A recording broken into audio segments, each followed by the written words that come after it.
unfortunate. And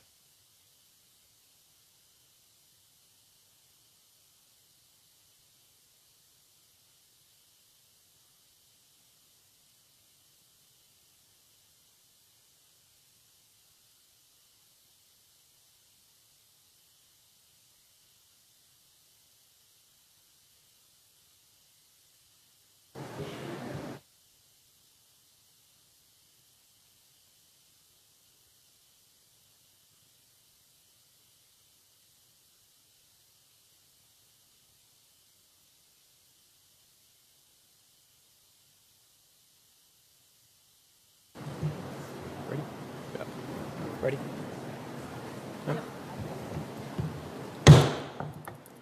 Well, good morning and welcome to the first public hearing on selective service by the National Commission on Military, National, and Public Service. The purpose of this hearing is to address an important question. What are the potential needs for a voluntary or compulsory national mobilization? In 2016, the Commission was created amid a debate over whether the requirement for selective service registration should be extended to women after military combat roles were open to women in 2015. Congress charged us to answer two very important questions. First, does our country have a continuing need for a military selective service system? And if so, whether the current system requires modifications. Second, how can we as a nation create an ethos of service and increase participation in military, national, and public service? The first question is the reason we are here this morning. The four hearings we are holding today and tomorrow provide an opportunity to discuss the policy options the Commission is considering with respect to the selective service system and a potential for a future draft.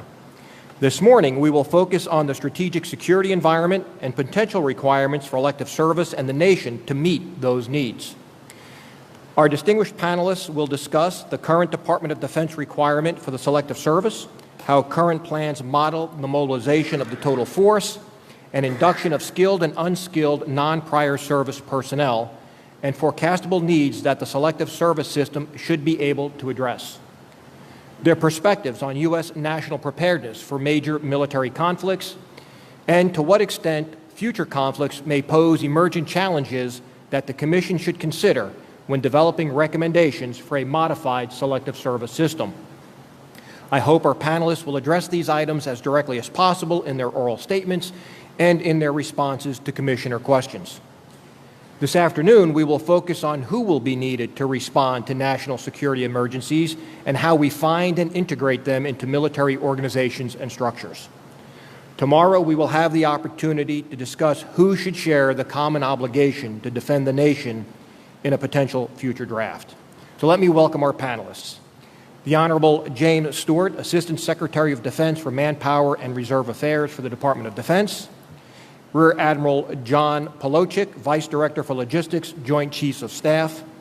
Ms. Loren DeJonge Schulman, Deputy Director of Studies and the Leon E. Panetta Senior Fellow, Center for a New American Security. Major General Peter Byrne, Mobilization Assistant to the Commander, U.S. Northern Command. And Ms. Elsa Kania, Adjunct Senior Fellow with the Technology and National Security Program, Center for a New American Security. Thank you all for joining us today.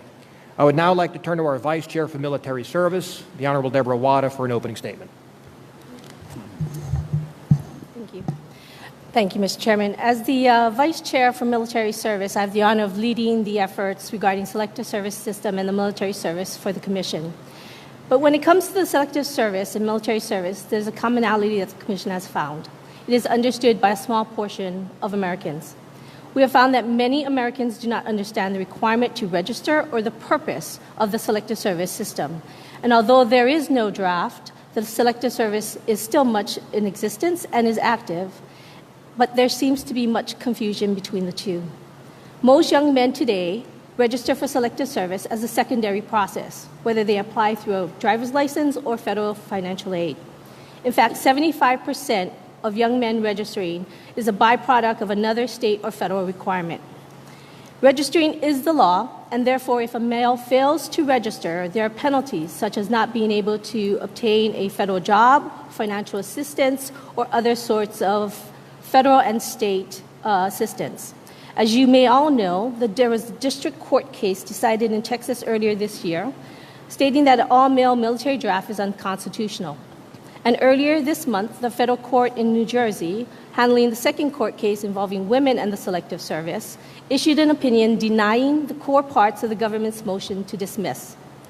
Previously, the Supreme Court held that the draft registration process in 1981, in Rosker versus Goldberg, the court ruled that a male-only draft was fully justified because women were ineligible for combat roles.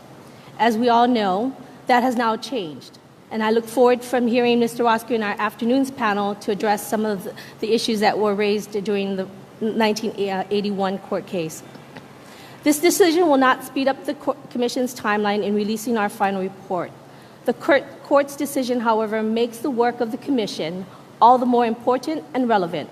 The Commission is considering whether there is a continued need for the Selective Service in its current form, whether if any changes should be made, or if it should be disestablished. And when it comes to changes, we are considering policy options that could expand the registration to include women, identify individuals who possess critical skills that the nation might need in the future, call for volunteers in a time of emergency supported by using the existing registration database, or incorporating reasonable changes to identify, evaluate, and protect those who do not serve in the military.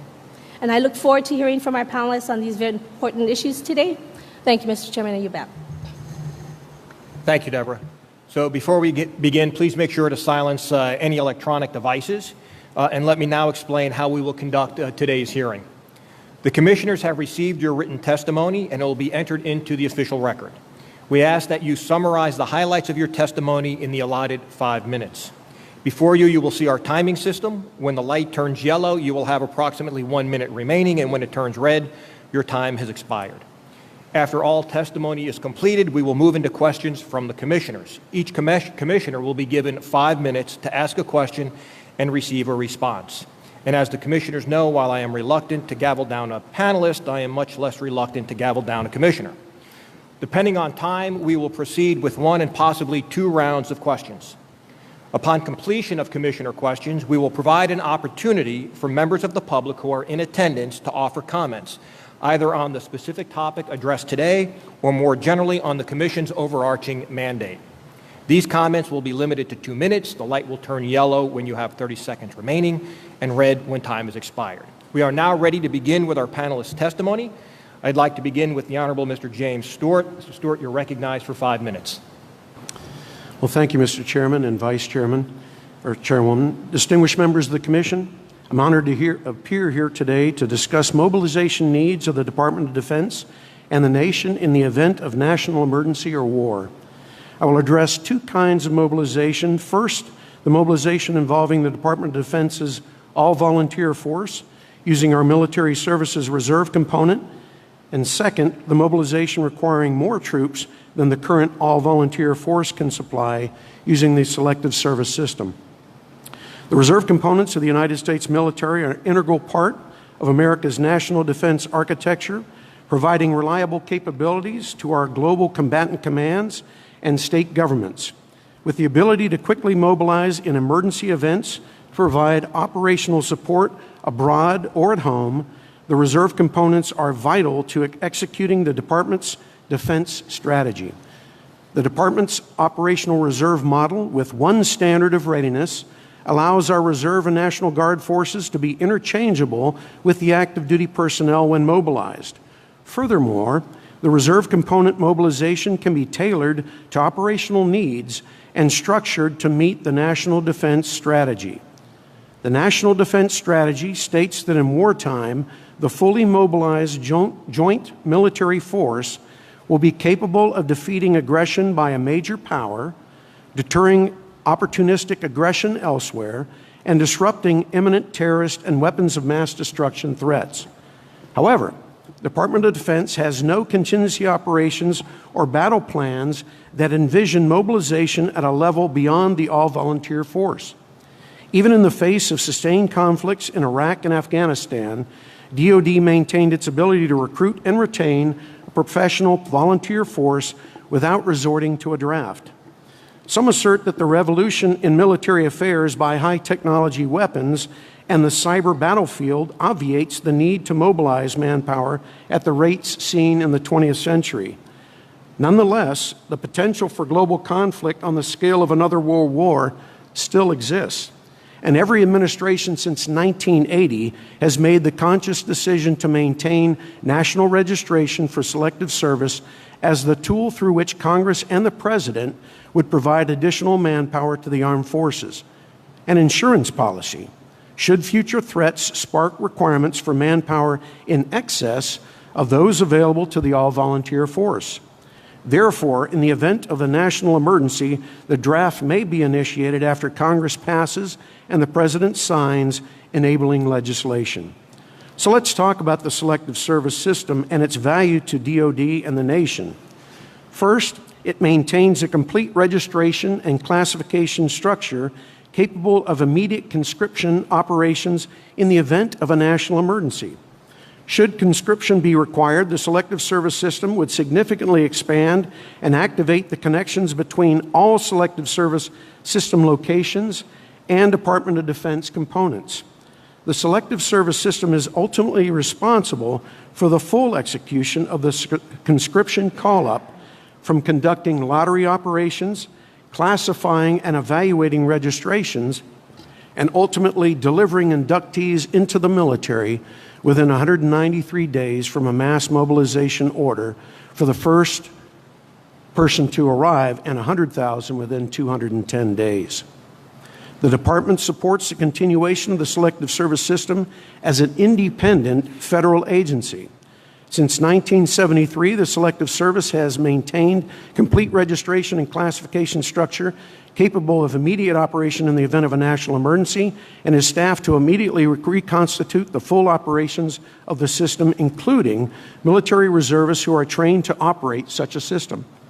If the requirement for peacetime selective service registration was repealed and a mass mobilization was deemed necessary with an amendment to Title 50, the Department of Defense could assume responsibility for functions currently managed by the Selective Service System.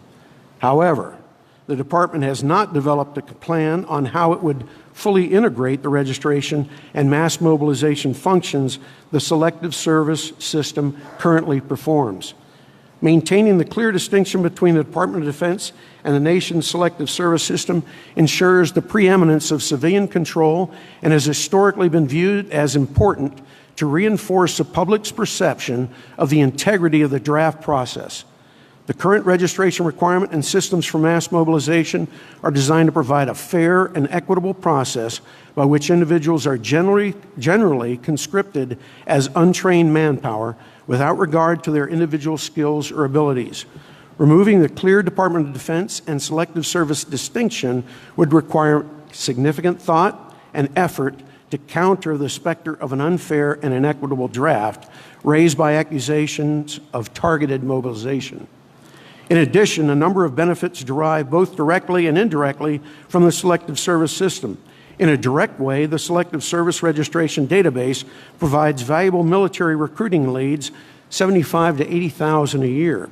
In a more indirect vein, registration reminds America's youth of the importance of military, national, and public service, and the existence of a draft service serves as a critical link between the all-volunteer force and society at large. Finally, the Selective Service is both a symbol of our national will and a deterrent to potential enemies of the United States. Given that we do not know precisely what the demands of the future conflict will place on the Department of Defense or the nation as a whole, it is imperative that we have all mobilization options available to overcome any national emergency or threat we face. The Department is committed to sustaining the all-volunteer force that has created the most formidable fighting force in history, able to handle all current threats. However, the Selective Service System is invaluable to safeguarding and ensuring that a mass mobilization, if necessary, will remain both flexible and scalable to adapt to the volume and immediacy of any national defense requirement presented. And for approximately $23 million a year, an inexpensive insurance policy. Thank you for the opportunity to speak to you today, and I look forward to continuing our conversation, answering any questions you may have. Thank you, Secretary Stewart. Admiral Polowczyk will be next. Hi, good morning. Chairman Heck, Vice Chair Wada, Honorable Commissioners of the National Commission on Military, National, and Public Service. Thank you for this opportunity to present the Joint Staff perspective on how the U.S. military mobilizes in the event of a national emergency. I have provided the Commission 11-page written testimony for the record. I'd like to take just a few moments to highlight what I provided you in writing. The Chairman of the Joint Chiefs of Staff has been designated as the global integrator. In this role, he provides military advice to the Secretary of Defense on how, when, and where to use the joint force in long-term strategic competition with China, Russia, while also mitigating the threats of states such as North Korea and Iran. The Chairman, supported by the Joint Staff, focuses on countering trans-regional all-domain threats today and into the future. Based on these threats, the Joint Staff conducts globally integrated planning through readiness reviews. These reviews layer the simultaneous global requirements to defend the homeland, respond to the national emergency, and deter opportunistic adversaries in other theaters.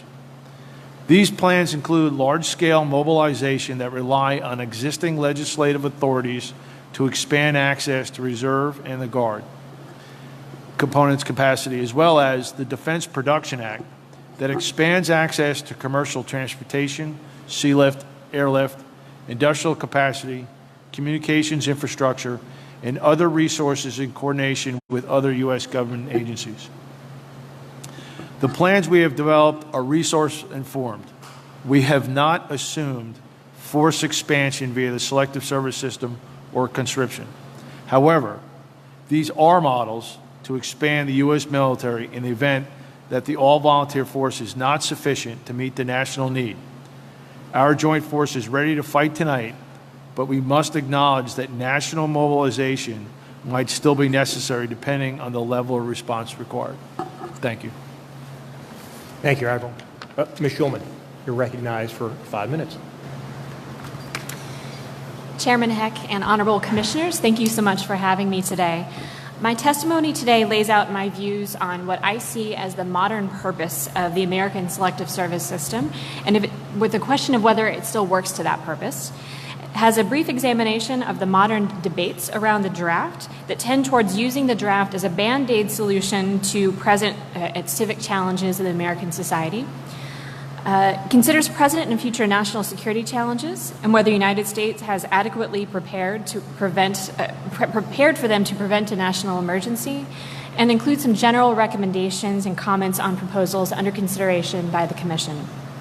So, as you all know, I will reiterate for the audience, the original purpose of the Selective Service System was to ensure an adequate armed strength for the armed forces and reserve components, and to share the obligations and privileges of military service generally in accordance with a selection system that is fair and just.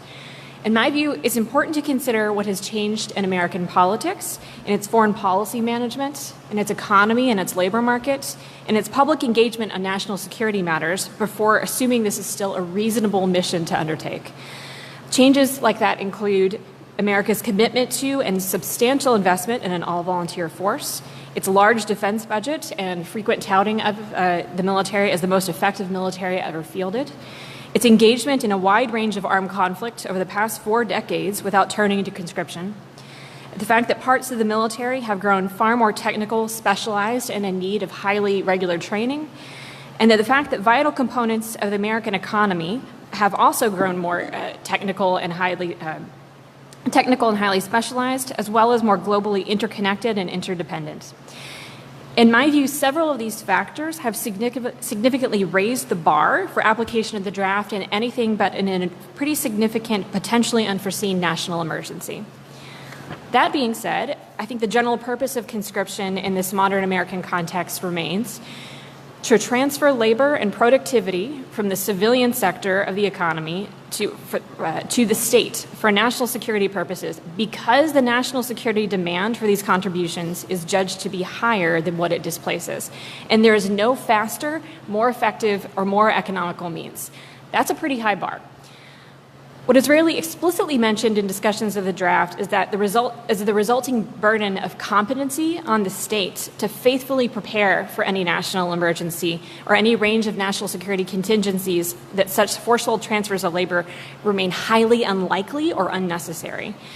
The burden on the state might include to man, train, and equip its armed forces, to keep them in a state of readiness appropriate for any security environment, to generate the intellectual and operational innovations necessary to deter and, if necessary, defeat an adversary, and to maintain within its national security apparatus the expertise necessary to understand and generate sophisticated hedges and responses for future security challenges.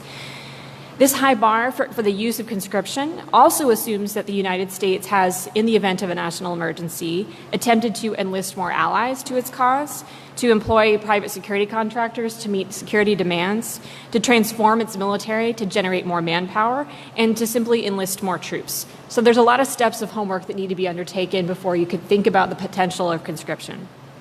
But because conscription leverages the power of the state in the most extreme ways possible, citizens are justified in expecting that the state competently and responsibly exhaust all of these options before it turns to a selective service system, and then only in a true emergency.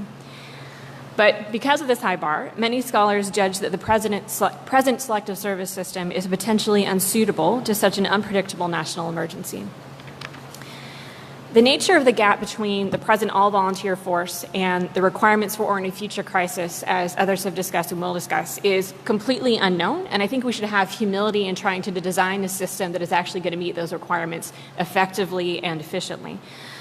Those gaps might include the extreme lethality of a future conflict, the demanding rotational schedules of any future conflict, requirements for high demand or low density skill sets, or the question of whether or not the selective service system can actually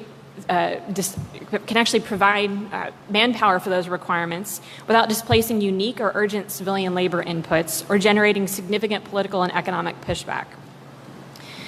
Because the selective service system is in concept tasked with doing exactly that, but has not been tested to do so, particularly in a great power conflict, and a lot of experts, like folks you're going to hear from today and later, don't believe it is really well set up to pursue that mission.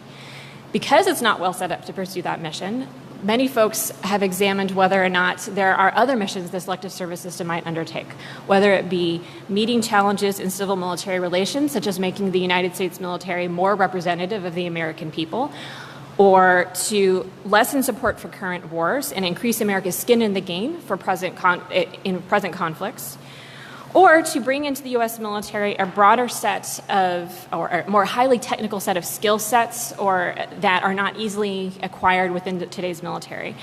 I think those are all laudable missions, and I understand the intent behind those desires. However, I think that there are many other policy remedies that are available to that, and that conscription should be used purely for the purpose that it was designed, to bring in manpower in national emergencies when there is no other possible remedy to do so. I'd last say that I think that there's a lot of homework to be done in the United States before you begin to turn to questions of conscription. We have not, as it stands, in the federal government, in the U.S. Congress, or in the broader American society, had a good conversation about what national security threats look like and what will be the nature of a great power competition and great power war for which conscription might be utilized. We have not reformed our personnel systems to bring in the kind of civilian or military skill sets that you might need in this competition before it leads to conflict, nor have we engaged with our technology and economic sectors to talk with them about the interdependencies, the technology competitions, and the ways in which the United States economy is in many ways behind for the purposes of great power competition. I think these are pieces of homework that need to be pursued before we turn to the question of conscription. And again, would reiterate that this matter of conscription should only be pursued with seriousness when all of these matters of homework have been exhausted and when all of the elements of national power have been considered towards a conflict. Thank you. Thank you, Ms. Schulman. General Byrne, you're recognized for 5 minutes. Good morning. Chairman Heck and distinguished members of the Commission, I'm honored to appear today as a mobilization assistant to the Commander of United States Northern Command and North American Aerospace Command, NORTHCOM and NORAD. I have a few brief opening remarks to describe these commands. U.S. NORTHCOM is a geographic combatant command with the primary responsibility of defending our homeland. U.S. Northcom also provides defense support to civilian authorities and acts as the Department of Defense synchronizer for integrating military forces when federal military forces are requested in response to a disaster. NORAD is a binational U.S.-Canadian command that deters, detects, and if necessary defeats air threats to the United States and Canada, while also providing aerospace warning and maritime warning. The number one priority of U.S. Northcom and NORAD is Homeland Defense. And that mission will only grow more complex as our adversaries field increasingly advanced technologies designed to hold our nations and citizens at risk. Deterring threats to the homeland and assisting citizens in the aftermath of disasters is dependent on whole-of-government cooperation and collaboration, and on dedicated and capable public servants at all levels. These whole-of-government partnerships and relationships enable national leaders to act and respond to the needs of their nations. U.S. Northcom and NORAD remain focused on our current responsibilities as well as future challenges of the nation. Meeting our no-fail mission requires a deep bench of dedicated military and civilian professionals with a wide variety of skills, experiences, and expertise. As such, it is essential that our nation continues to expand the pathway to national service. I look forward to our discussion today and appreciate the opportunity to support the Commission's important work on promoting military, national, and public service. Thank you. Thank you, General. And Ms. Kania, recognized for 5 minutes. Thank you. I'm honored to have the opportunity to testify before the Commission. This morning, I'll first provide an assessment of the strategic challenge that the People's Republic of China presents as a great power rival. I'll then discuss considerations for American approaches to national mobilization in light of this challenge. The Chinese People's Liberation Army, or PLA, is undertaking historic reforms to increase its capability to fight and win, while also concentrating on improving the quality of its officers and enlisted personnel, as well as the realism of its training. Xi Jinping has called for the PLA to become a world-class force by mid-century, perhaps equaling or even surpassing the U.S. in the process. Chinese military power is starting to go global, including a new base in Djibouti. The PLA is also actively advancing its space, cyber, and electronic warfare capabilities. For the PLA today, military innovation is a core priority. Chinese leaders and military strategists recognize artificial intelligence as a strategic technology that could change the form of future warfare. To advance this agenda, China is implementing a national strategy for military-civil fusion, or civil-military integration, which encompasses not only a more integrated approach to technological development, but is also applied to priorities that include talent, logistics, and mobilization.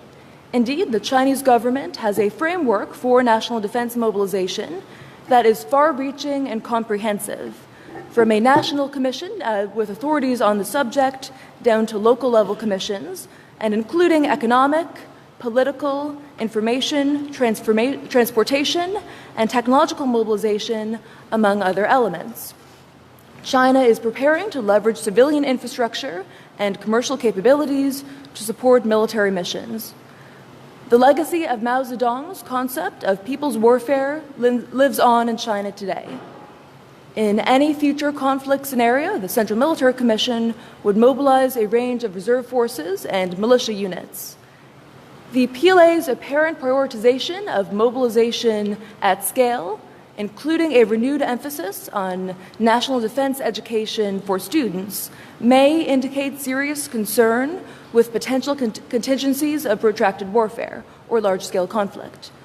We must reckon with not only scenarios of local or limited warfare, but also the troubling possibility of high-end conflict against one, perhaps even two, great power rivals.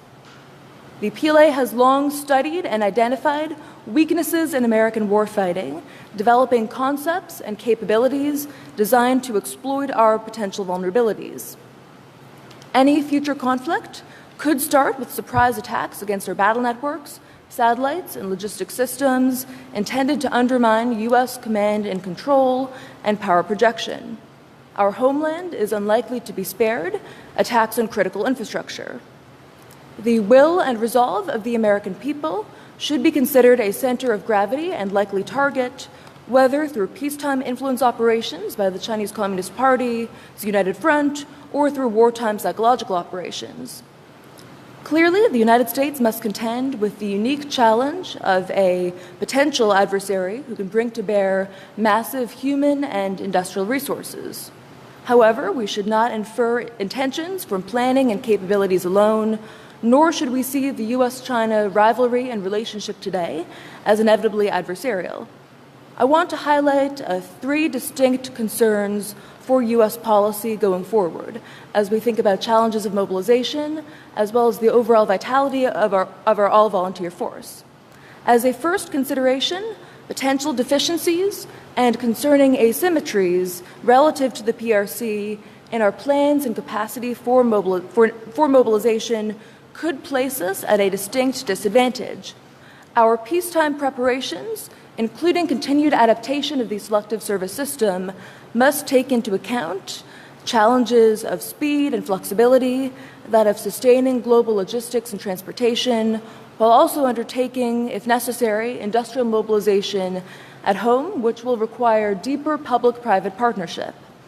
Looking forward, the U.S. military might consider organizing exercises in the model of Exercise Campaign Reforger, but now aimed to prepare for a scenario of conflict, perhaps in the Indo-Pacific, in order to test and bolster our capabilities for rapid deployment while reinforcing deterrence. The gravity of threats to our homeland also requires significant investments in defense, resilience, and continuity in the face of cyber attacks that could target the U.S. power grid, communications, and financial institutions. The Selective Service System would have to operate under a uniquely demanding environment in a time of national emergency.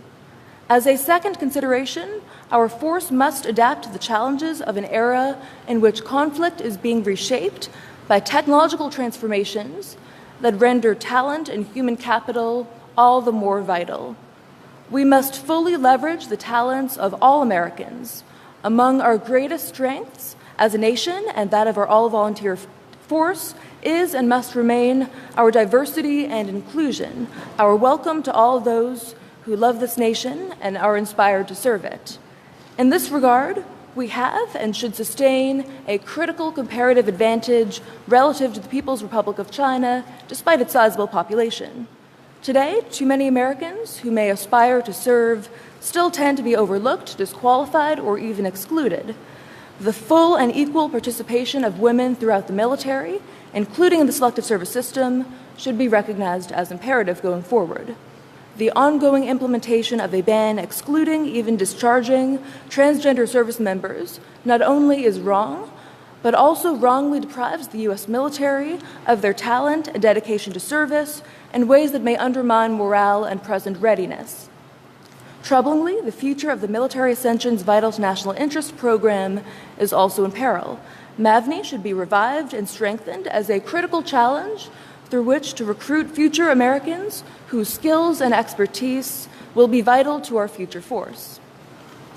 Too often, the U.S. military also fails to retain talent, so changes to personnel policies, including new options for career trajectories that enable greater flexibility and specialization, also seem long overdue.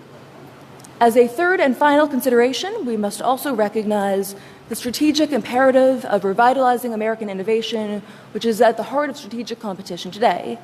Indeed, economic and technological competition are core to U.S.-China great power rivalry.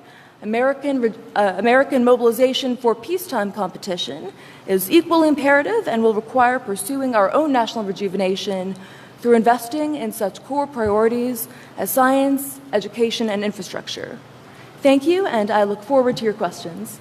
Great. Thank you all for your testimony here this morning. We'll now enter into the period of commissioner questionings. I'll put myself on the clock for 5 minutes. Secretary Stewart, I appreciate you listing out the reasons why the Department of Defense feels that the Selective Service System is a low-cost insurance policy. However, I can tell you that over the last 18 months of our existence, in multiple conversations with various members of the department, there seems to be a lack of any support to any of the arguments provided, whether there's documentation of it actually being a deterrent to a potential adversary, how it narrows the civil-military divide when 75% of registrants do so passively and don't even know that they've registered, or how many actual ascensions come out of the jammers leads that are generated by the Selective Service system. In addition, in 2012, the GAO recommended that DoD update their requirement for Selective Service, which is, as you mentioned, currently that the Selective Service system provide 100,000 inductees to MEPs by day 205. PNR agreed to update that requirement back in 2012, aiming to have it done by December 2012, but failed to do so. The GAO reiterated its recommendation that DoD update the requirement to the review of the 2016 DoD report to this commission. DoD again concurred that it should update the requirement. Can you tell us what is the status of that review for the requirement for Selective Service? When do you expect it to be complete? And do you have any preliminary results or conclusions that you might be able to share with us this morning? Yes, sir. 2017, the report was sent to Congress. So that report actually has been done. In fact, I have it in front of me here, and I was referring to it as you were speaking. Some of the key factors that we mentioned in it was that with this particular report, there are direct benefits and some indirect benefits, and I think I mentioned it in my comments, associated with the Selective Service. It provides timely fulfillment of military manpower in a national emergency, and that database that we talked about in our statement has provided us with a lot of leads for our recruiting service, 75,000 to 80,000 a year. So it has been a direct benefit. In the indirect benefit, in the report, we basically pointed out that it reminds our youth of the importance of military, national, and public service. And it's a link between the all-volunteer force and the public at large. And finally, it is a symbol, we believe, of the will and the deterrent of this nation to go ahead and use this system to go ahead and provide at least to our individuals out there that are not necessarily going to go ahead and agree with us in time of war, gives us a platform in which to go ahead and draw personnel.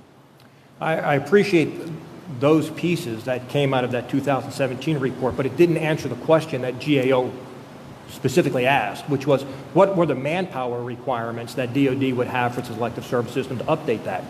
And as you mentioned, yes, you get 75 to 80,000 recruiting leads, but yet DoD can't say how many people actually assess out of those leads. And again, going back to the issue of being a connection between the military and the civilian population, especially amongst those required to register at 18 years of age, 75% of those that register do so passively when they go to get a driver's license or fill out their FAFSA form for financial aid. So when we ask, how can you demonstrate that it's helped to narrow that civ-mil divide, there hasn't been any response that proves that point. So I was wondering if, one, is there a potential point where we will see the reviewed and updated manpower requirements that GAO recommended, and whether or not there's any support, concrete support, to those direct and indirect benefits that you've listed? Okay. On the first point, as far as manpower needs, I believe we actually, in the report, addressed that issue. We talked about 500 reserve officers, 1,500 military retirees would be recalled, 700 state resource volunteers, and 6,500 newly hired federal employees would be needed to go ahead and do that. As far as the others, you're absolutely right. That's work that we need to do to go ahead and quantify that we're actually getting those leads. And I know that our MEPs personnel out there are basically going ahead and interested in that as well, particularly all their services as well, as far as those leads and how they're basically impacting their services. Right. I appreciate that, and I think we still have a difference in what the GAO was asking, and I'll follow up perhaps in the second round or offline. Vice Chair Wada. Ms. Schulman, one of the historical roles of the draft was to expand the military, particularly the Army, through conscription. In doctoral terms, they would call it total mobilization. In your view, is the draft or draft mechanism for the purposes of expanding military end strength in the response to a major conflict still a necessary component of U.S. national security, given the evolution of the all-volunteer force since the Cold War? Short answer, yes. and that goes back to what I was saying in my public statement, but also say in my written statement, in the sense that there are and will be national emergencies in which the all-volunteer force will not be sufficient to meet there may be national emergencies in which the all-volunteer force is not sufficient to meet the demand of whatever conflict we are engaging in.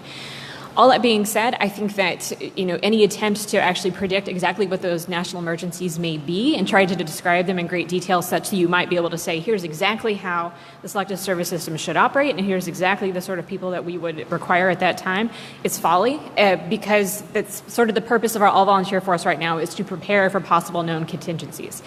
That does not mean, I believe that the all-volunteer force is sufficiently resourced or sufficiently intellectually invested in some of the challenges that it may face in the next 10, 20, 30 years. There's still work to be done in those areas. However, I think that having the opportunity to bring in other means of personnel in terms of mass conscription is an option that the United States will need to have now and in the future. I don't believe that it stands as the deterrent that it is described as. I don't believe that it stands as the link to the American people with the all-volunteer force and a means of civil relations. Its sole purpose is to bring in personnel in a time of national emergency that we cannot easily define, otherwise we would be preparing for it in a way that the all-volunteer force is tasked with. Okay, thank you. Admiral Polowczyk, my apologies. From the Joint Staff perspective, is the 205 days, given Ms. Kania's statement that we need to be speedy and flexible in our response, sufficient enough to meet the potential needs that Ms. Schulman had mentioned in case of a future national security requirement? I'll save everybody. Polowczyk. It's a good Irish name.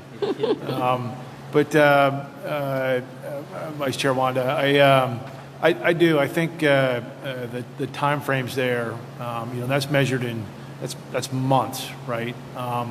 So in our planning process that we've undertaken to pull apart the plans and understand the global nature, we do have a decision point well before conflict on the need to mobilize. And those conversations that have been on the mobilization of the authorities that we have today. There has been some thought on total mobilization, as you alluded to, because it's in doctrine. So that's even before we would enter into conflict.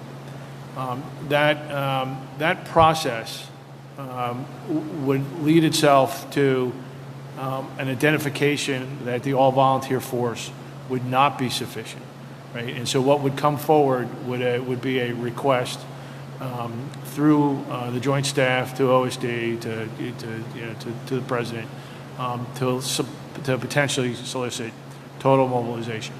In that request would be the manpower estimate, the time frames, et cetera. I think that's all measured. That's all measured in months. So I think from the time that we would need total mobilization, there would be that work needed to understand what would we actually have to do to totally mobilize. So 205 days. I'm familiar with 193 days into the MEP stations, right? I think that gives us some ability to plan. Thank you. We go back. Vice Chair Byrne. Well, thank you to the panelists for your submitted testimony as well as oral, and of course, thank you to Gallaudet University for hosting us. Ms. Schulman, maybe I could follow up with you. You highlight in your submitted testimony the importance of this national conversation between the United States government and the American people on the future security threats that our nation may face. I'd be very interested in what you would commend to us to be thinking about, other than declassifying the national defense strategy or additional congressional conversations. What would you commend to us for structuring future conversations?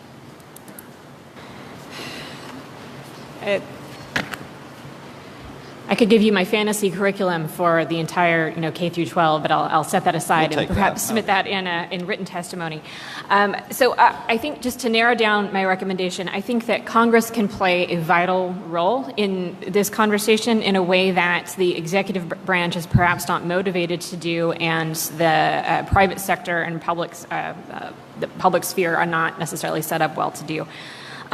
Whether it be by changing congressional oversight of foreign policy matters from one-off hearings on Syria, North Korea, all of which are vital issues, to having a series of things where they're investigating a long-term challenge to the United States, like China, over the course of multiple weeks with multiple rounds of witnesses around the country, and involving not only key experts from the think tank world, where I come from, but also the technology sector, teachers, students, firemen, people who around the country who are not thinking on a day-to-day basis that China is our greatest threat. They maybe not be thinking of China at all. To the degree that they do, they may be thinking that I like to have cheap iPhones.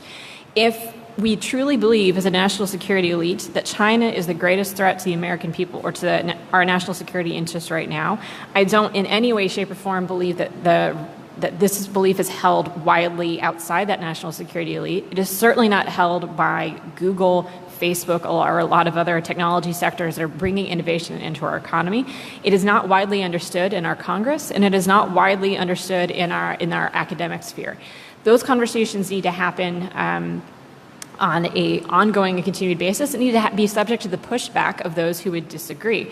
I think absent bringing that kind of conversation into the American people and American public right now, if we had a national emergency in 5 years such that the United States believed that they needed to turn to mobilization, even just of the all-volunteer force, there would be skepticism amongst the American people of for what purpose, to what end. This is going to disrupt our economy in a way that is going to be highly harmful.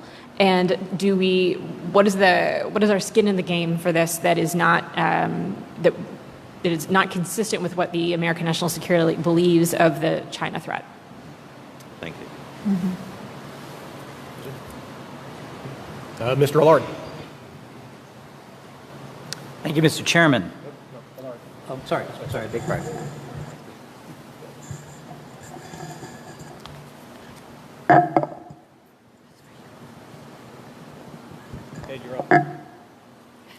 Okay. Thank you.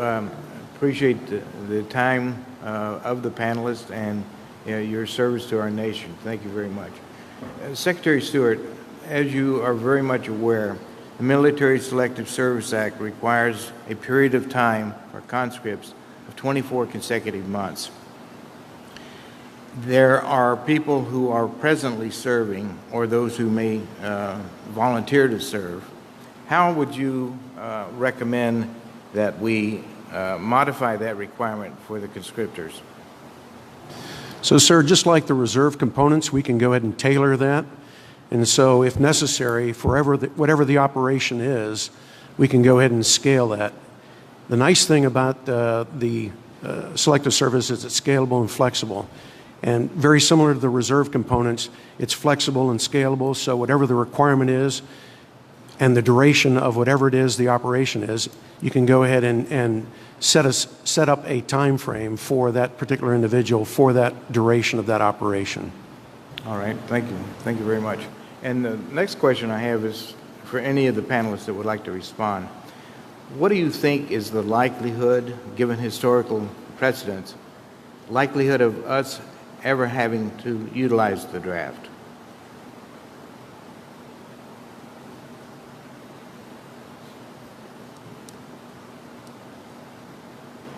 If I may respond to that, I think whether we use the draft could in some cases be a matter of choice, but I think when we think about its potential role as a deterrent and contingencies of conflict, given the challenge that China poses today, I think there is a non-zero probability we could, in the near future, be in a scenario of national emergency at which we might want to consider using the draft, but I do think that continuing to focus on strengthening the all-volunteer force is our imperative in the meantime. But if we see that possibility as likely enough to merit serious consideration, then I do think we have to think quite critically about how we would ensure that the selective service system could function under demanding conditions and could take shape rapidly enough. So one alternative could be to have an expedited processing for those who volunteer within the process of the registration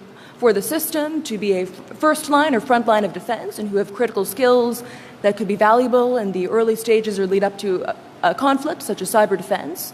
So I think we do need to continue to think about creative solutions by ways we can make sure that the draft is well suited to the likely contingencies of conflict and competition in the 21st century.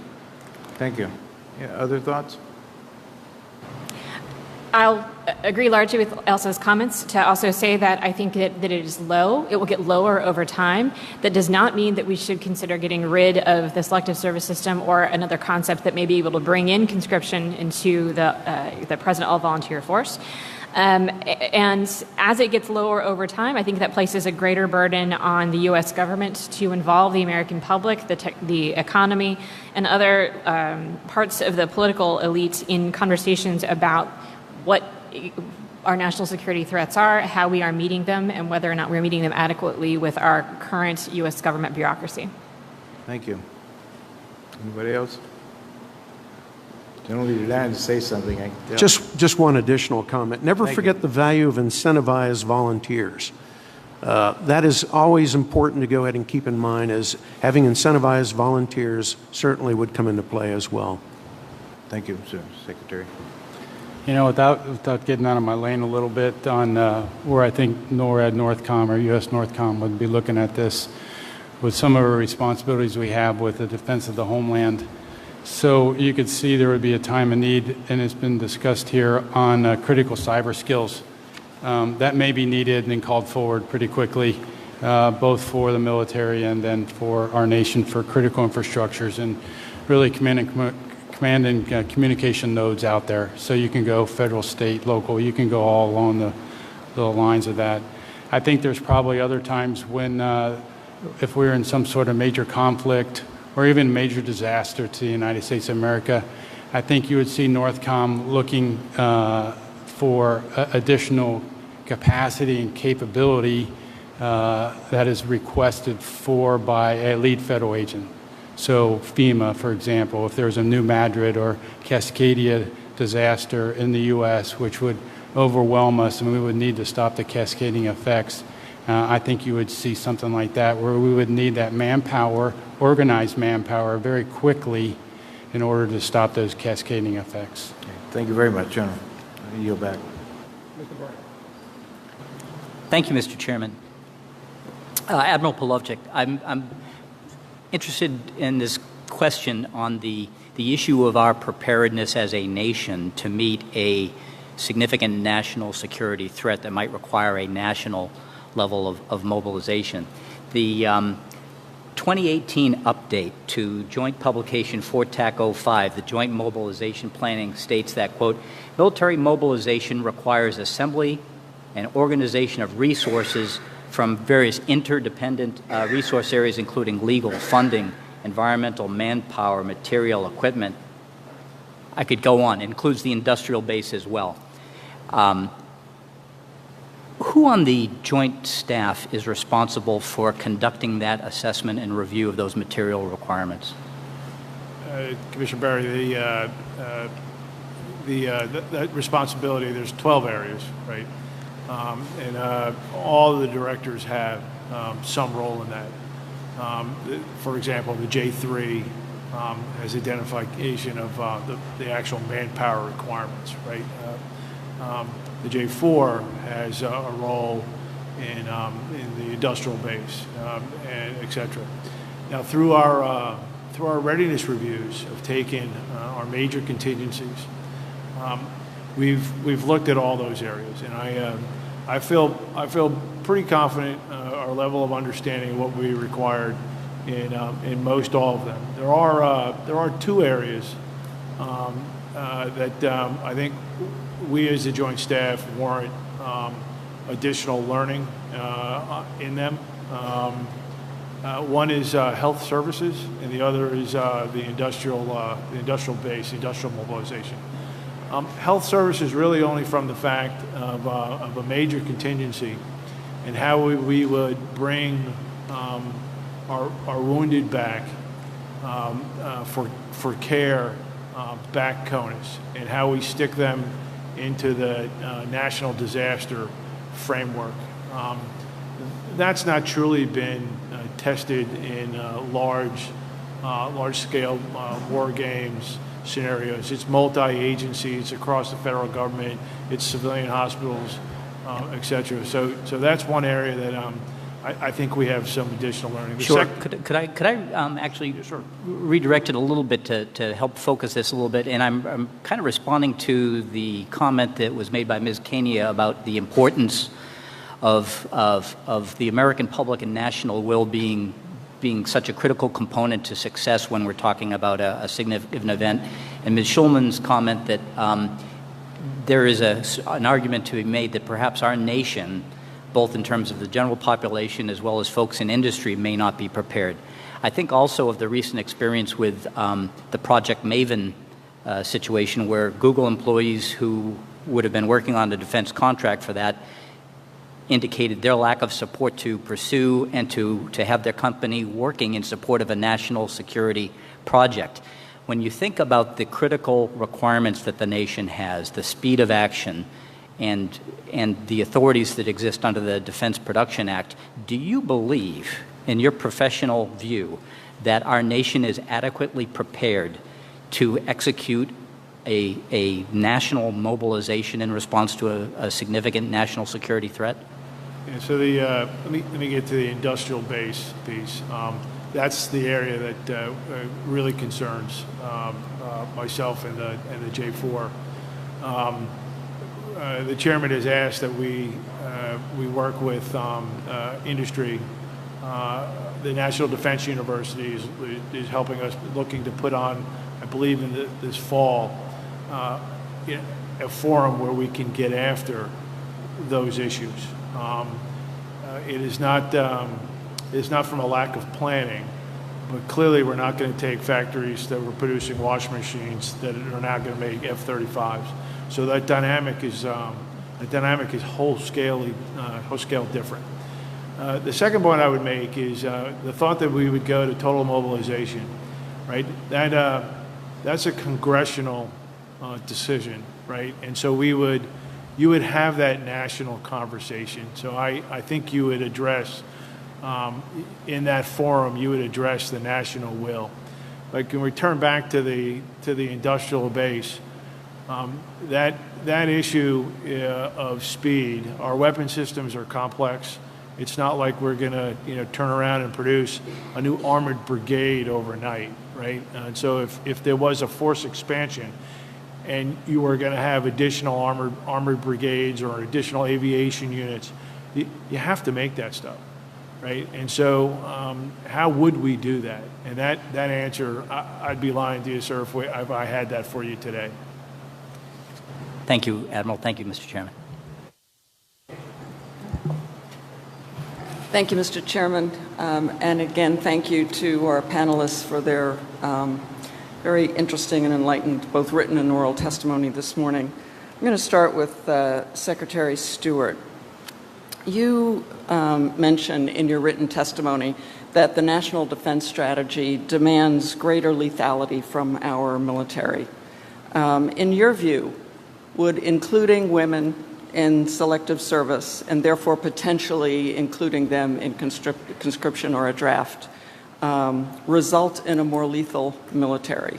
And I'd appreciate you explaining your answer. Okay, so as you know, all career paths are open to women within the military. So we basically are looking for standards. As long as those individuals meet standards, then we basically are open to them. And so as it stands now, every single career path is open to male, female, everyone available out there.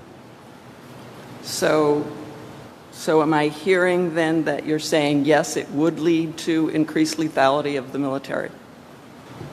It is already. Okay, thank you.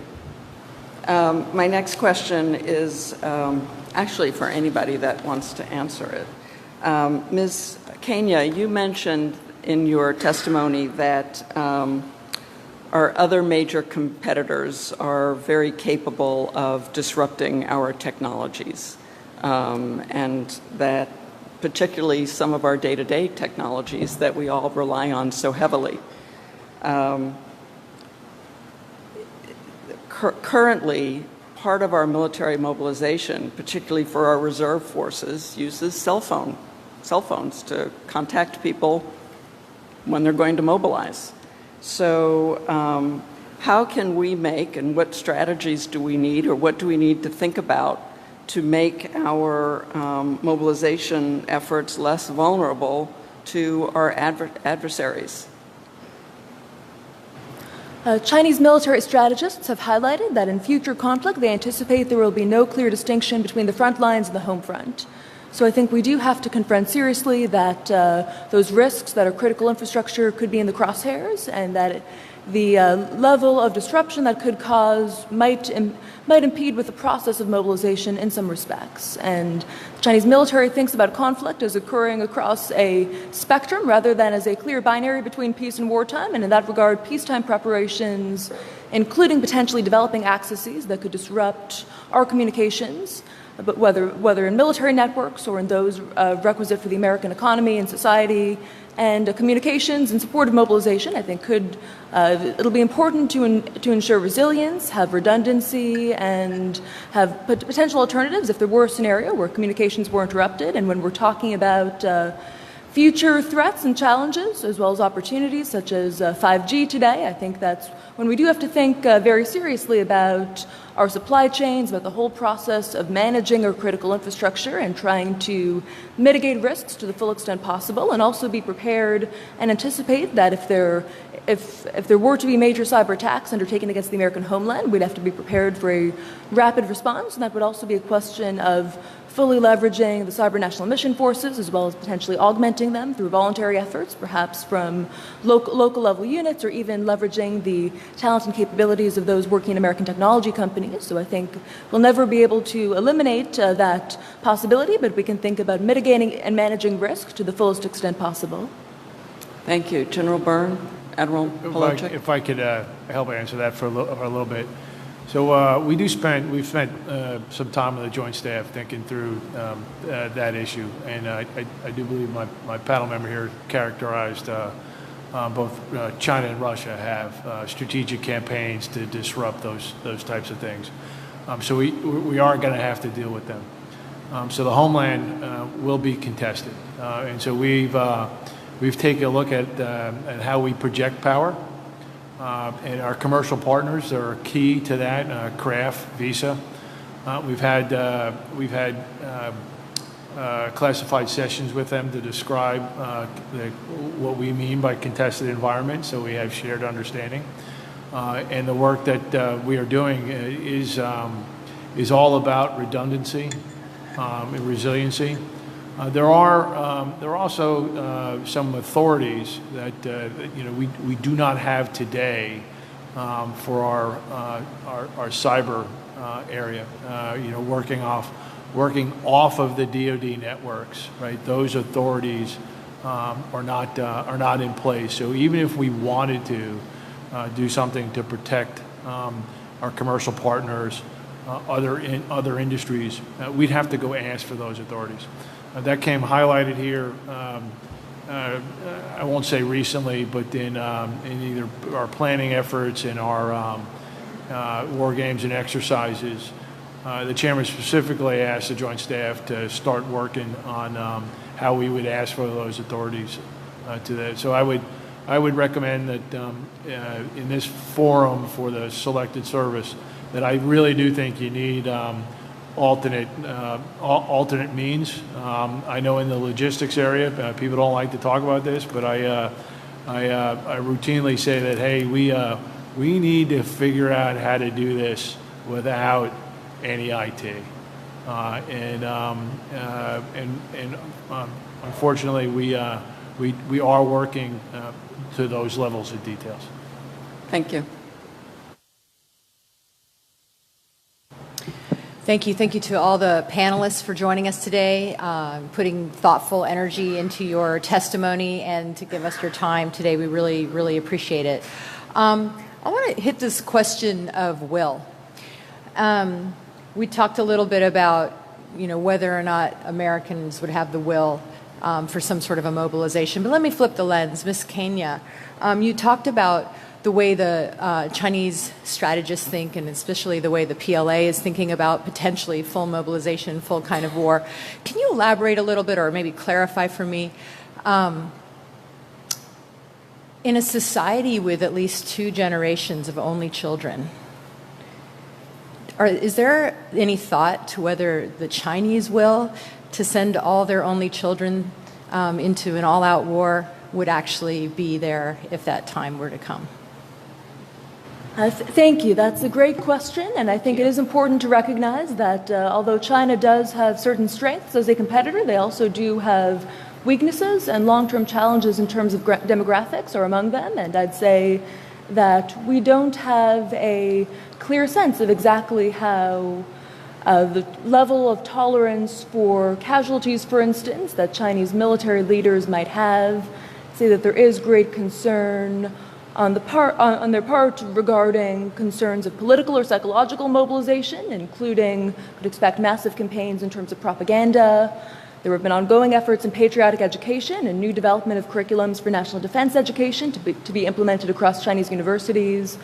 I think that there is certainly a likely concern on their part, and even in cases where there have been natural disasters or emergencies in China and accidents that have deprived families of their only children, there has been a huge backlash against the government in the aftermath of those tragedies. So I agree that I think we have to recognize that that questions of will matter on both sides, and as we've seen the vulnerabilities in our own open information ecosystem that can place us uniquely at risk, it's clear that Chinese leaders recognize they also face challenges in terms of public opinion and are devoting great attention and efforts to censorship, propaganda, including experimenting with new techniques for monitoring public opinion to enable rapid response if there were to be any potential unrest or resistance. And I think these sorts of ongoing initiatives would only be redoubled in a time of national emergency in which Chinese leaders were trying to mobilize a whole-of-nation response. Thank you. And so given that sort of scenario, I'm asking Ms. Schulman and Admiral Polowczyk, back to the issue of deterrence and whether or not having a selective service system whereby the message to our potential adversaries is that Americans would be all in. Can you comment a little bit about whether you think that theory is a powerful one or not?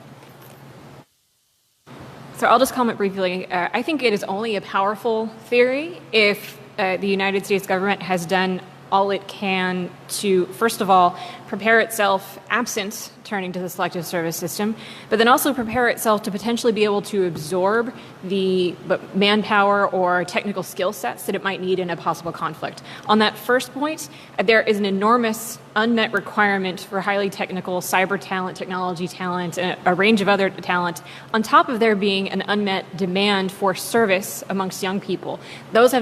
We haven't figured out how to match those. People want to work in government. They have highly technical skills. Government has not figured out how to hire them or retain them at a level that is actually going to be useful. That part itself, that's already a concern about our national security policy. In a national emergency, that is not going to change. We may be able to conscript people with high levels of talent. We may not be able to utilize them in ways that are terribly effective, absorb them into our national security system, or even just like in a basic, you're trying to expand the Army. We don't presently have the capacity to be able to absorb a large amount of manpower in the Army at the levels that you might need in that sort of competition. I know that's something that others can speak to in greater detail. Sure. We, from the Joint Staff perspective, I'm visualizing this decision support tool that we've created, and that spot on mobilization. There is much discussion on what the messaging is there, whether it's to do what you said, to show that we really have skin in the game if the president and Congress were going to an authorized massive recall. Because of our planning for today, and we've not had the conversation significantly on total mobilization and the use of selective service. So I don't really have a specific answer for you for there, but we do look at that mobilization decision point prior to major conflict and understand what it would do for either escalating or providing a de-escalatory factor. So it's certainly in our calculus.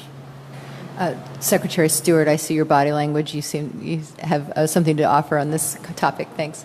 Think about the process that it's going to take to go ahead and bring the selective service up. So you basically have to go through Congress, and then the President has to go ahead and sign that order to go ahead and bring it back up. So there's going to be a discussion nationally. So ultimately, to me anyway, it is a symbol of power and basically a deterrent, I would believe, that another country sees that we have our full nation working on this particular issue and that it's mobilized, and the Congress and the President have basically said that we need to bring this mobilization piece up, the selective service system. Thank you. I yield. Thank you, Mr. Chairman. Thank you all for being here, and also to the university for hosting us. Ms. Kania, I wanted to follow up on Ms. James' question about critical infrastructure. You said the next conflict could begin with attacks on our critical infrastructure. Is it fair to assume that the selective service system, the selective service database, would be a point of attack? I'd imagine that it could be a target that, in those sorts of contingencies, so I do think that how we secure that data and prevent it, for instance, from being corrupted should be a critical concern, since it's not simply a matter of data security and the potential for targeting of those in that data by adversary intelligence services, for instance, if the information were to be compromised, but we could envision if we were in a scenario where we had to leverage the selective service system and we were to find that the information within those databases had been in some way compromised, addresses changed, names and information scrambled in a way that made it difficult to use, that in and of itself could be a source of vulnerability. So I do think that recognizing that data is a strategic resource and also a likely target is important to keep in mind when we're thinking about the range of cyber challenges that we could confront in future contingencies. In that respect, does it make sense to, would it be helpful to have one database or split that out into multiple databases and create redundancies, as you say? Increase the budget for IT and security? Imagine that, I'm not familiar with the specifics of the current management of that database, but I'd imagine creating greater redundancies, perhaps even hard copies as backups if need be, and further evaluating and investing in the security of that database could be a vital first step to mitigate the risks that we could see a compromise or corruption of the information within it, which, as we've heard, would be vital to mobilization potentially in some of these scenarios of national emergency. And I'd add that I do think when we think about this system and capability as a deterrent, we have to recognize that it would have to fit within a broader framework of national mobilization, including industrial mobilization, for the system as a whole to have that desired effect on the calculus of our potential adversaries. And that I wanted to ask you as well, and Ms. Schulman, please. You've spoken about, and many others have, the quote-unquote changing nature of warfare, with a greater reliance on technology. But does that negate the need for ground combat, ground security, massive numbers of individuals who can do lower skill type tasks? I think the answer would depend on the contingencies we're envisioning. And I think in certain scenarios of high-end conflict, we could see much greater employment of unmanned and autonomous systems in future warfare. But at the same time, we also, as we've seen with recent and ongoing engagements, there also will likely be a continued need for ground combat. And I'd add all in all that I think as technology transforms the character of warfare, the human element and the demands for talent will become all the more vital and all the more critical, including because even for concepts of human-machine teaming, you need improvements in training and the technical proficiency of personnel across the board.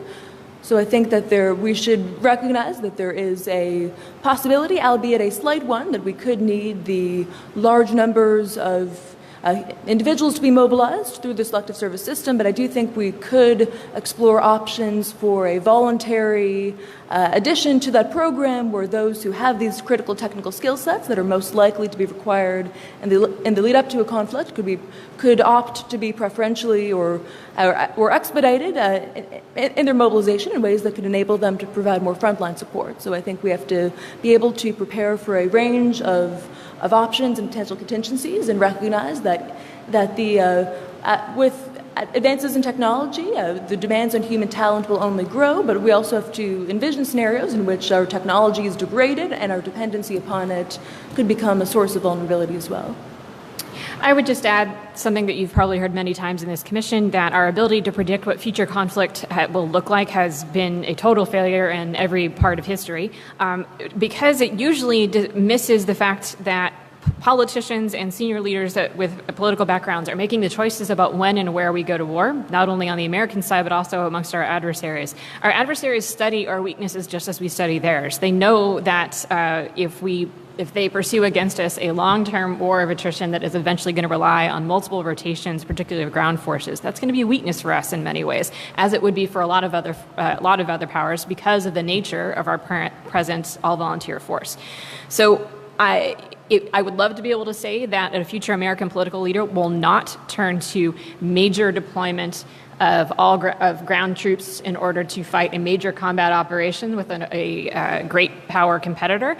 I don't have a sense of what that future security environment will look like in such detail that I will be able to feel confident making that statement, nor do I have a sense that our future political leaders will have the responsibility to see that that is not a useful exercise of American power. So we can make these predictions, but we can't actually say that this is actually how it's going to work in the future.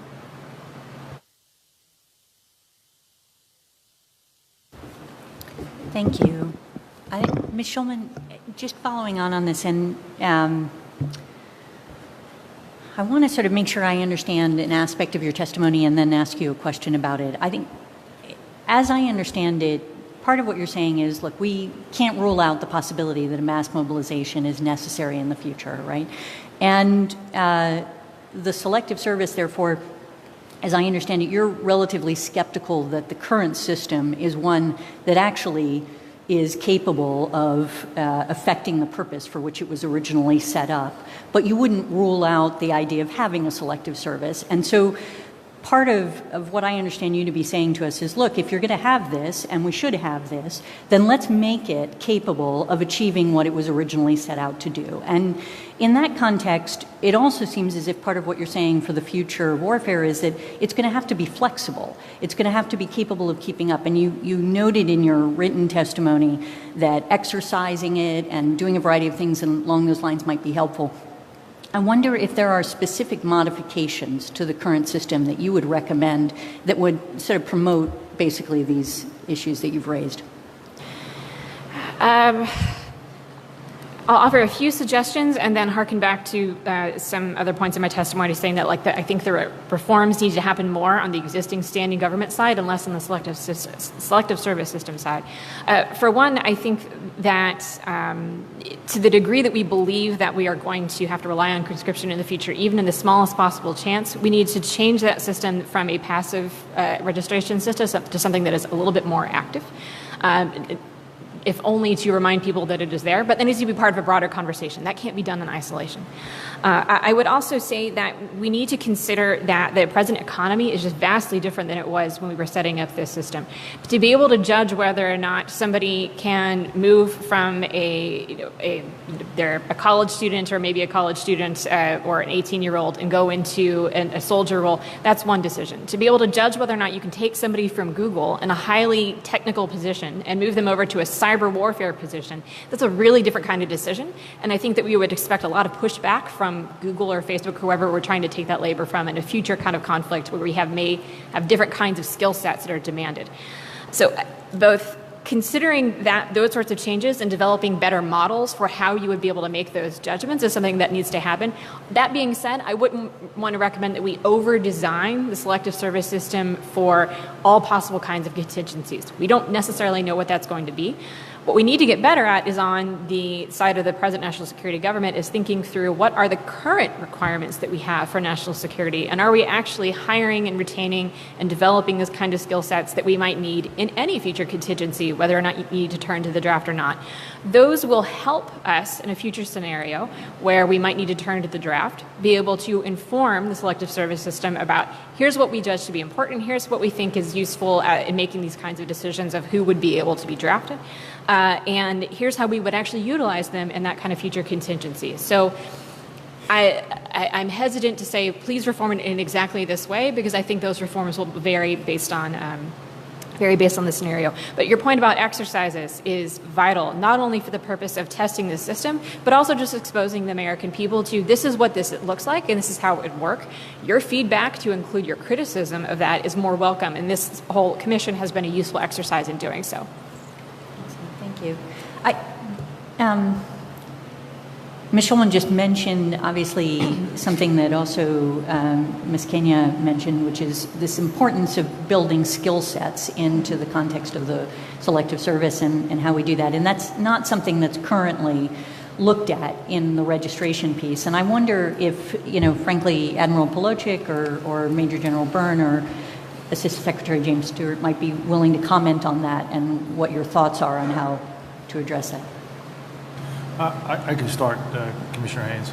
Though today, the services, I'm searching for the right word. It's not struggle, but we all work towards keeping folks with those types of skill sets, aviation, cyber, intelligence, EOD, medical, nuclear, et cetera. Right? There's a plethora of really high demand, low density skill sets, and the services all use various tools today, right, to try to retain them. Enlistment bonuses, retention bonuses, et cetera. So we're already working in an environment where said skill sets are important. It is part. If I come back to Commissioner Barney's comment and question, it is the industrial base, tapping into the industrial base and keeping viable the industrial base for mobilization. It is inherent in question, what are we going to mobilize, right? I'm not necessarily worried about welders, but I am worried about welders, because welders are a precious skill, and we're having, our shipyards today are having problems hiring welders, right? But what is that skill set, and what are we going to be asking for the industrial base? That's the period of learning and how to go do that. And what do we really need? That's hence my comments on health services. There's an aspect of that, and there is this industrial base piece that I'm not quite sure that we've put enough human capital to understand what how to go do that, what we might need. And it's not today. We're thinking 2030, 2035. Out here, so it's not an easy task, but it is a task that we are going to undertake. Can I make one comment on it? And I was sitting here thinking, somebody who has registered for selective service growing up when I was 18, the system itself, I look at it and it's not a positive system. It's a negative system. So if you don't do it, this is what's going to happen. So when we talk about buy-in for the American people, a lot of times we need to talk about what's the goodness of this. Why should you sign up? Instead, if you don't, you don't get this, or you don't get a job, you don't get financial aid. To further yourself as really, for me, as a valued U.S. citizen or a valued member of the United States, to be able to give back to society. when I look at skill sets, that is with system that we need to have the flexibility that the system works and not designed around a cyber warrior. I mean, we know that electricians are in short supply. So some of those things that we know are known unknowns or unknown unknowns that are out there, we have to be able to leave that to the side. And as we're saying, design a system that can adapt to those things that we know 20, 30 years ago we wouldn't even have thought of, as we know we have iPhones that are only 10 years old, and we can't believe, for us, of the amount of technology in that iPhone. Thank you. I would say that we have the total force. We have the reserve components. We have our civilians as well. We have incentives to go ahead and build the team that we need. They're already in place.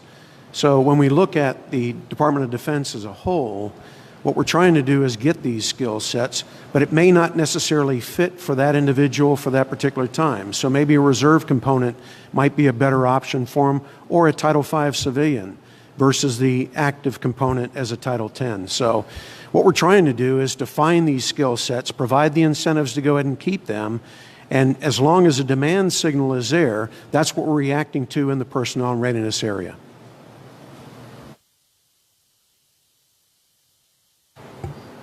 Thank you, Mr. Chairman. Admiral Polowczyk, I'd like to refer to the National Defense Strategy. From the Joint Staff perspective, where do we presently accept risk with respect to force structure and resourcing? Sure. The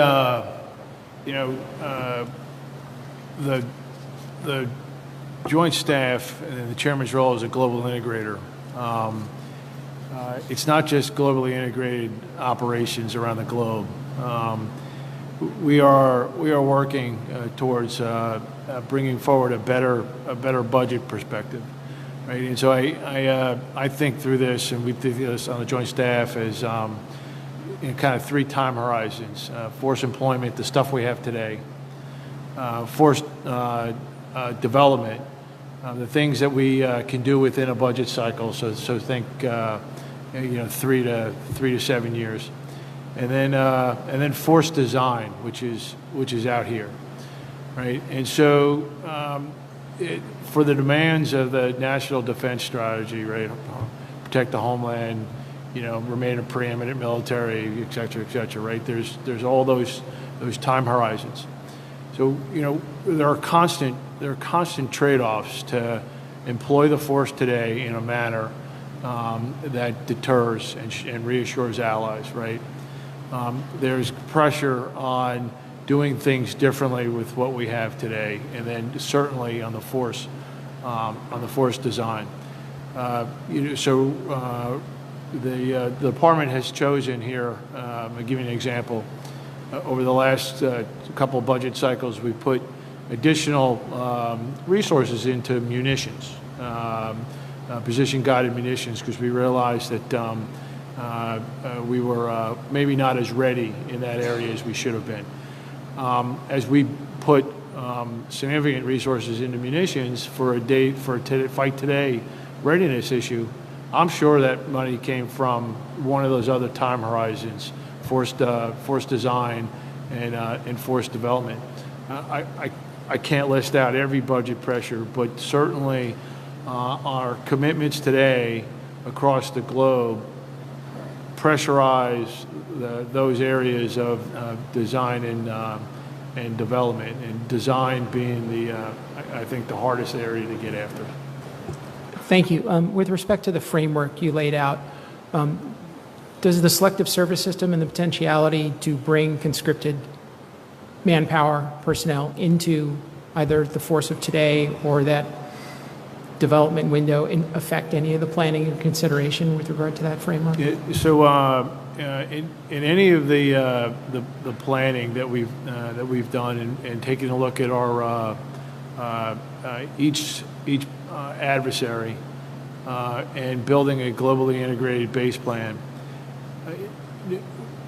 we've done that with the all-volunteer force, the total force that we have today. We cycle through that review session every couple of years. So we're not necessarily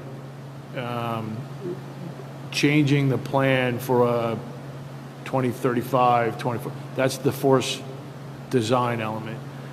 So the plans that we're looking today are informed by the stuff we have today, the capabilities we have today, the political leadership outcomes that the leadership wants, right?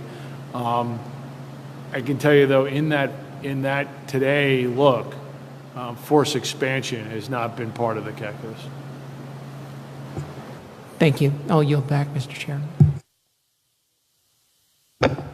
Thank you. Thank you all. This is a really enlightening discussion. So I want to build off of the last question that my colleague Admiral asked in terms of the Selective Service System. So we have, as part of our mandate, to look at the Selective Service System and how would we modernize it.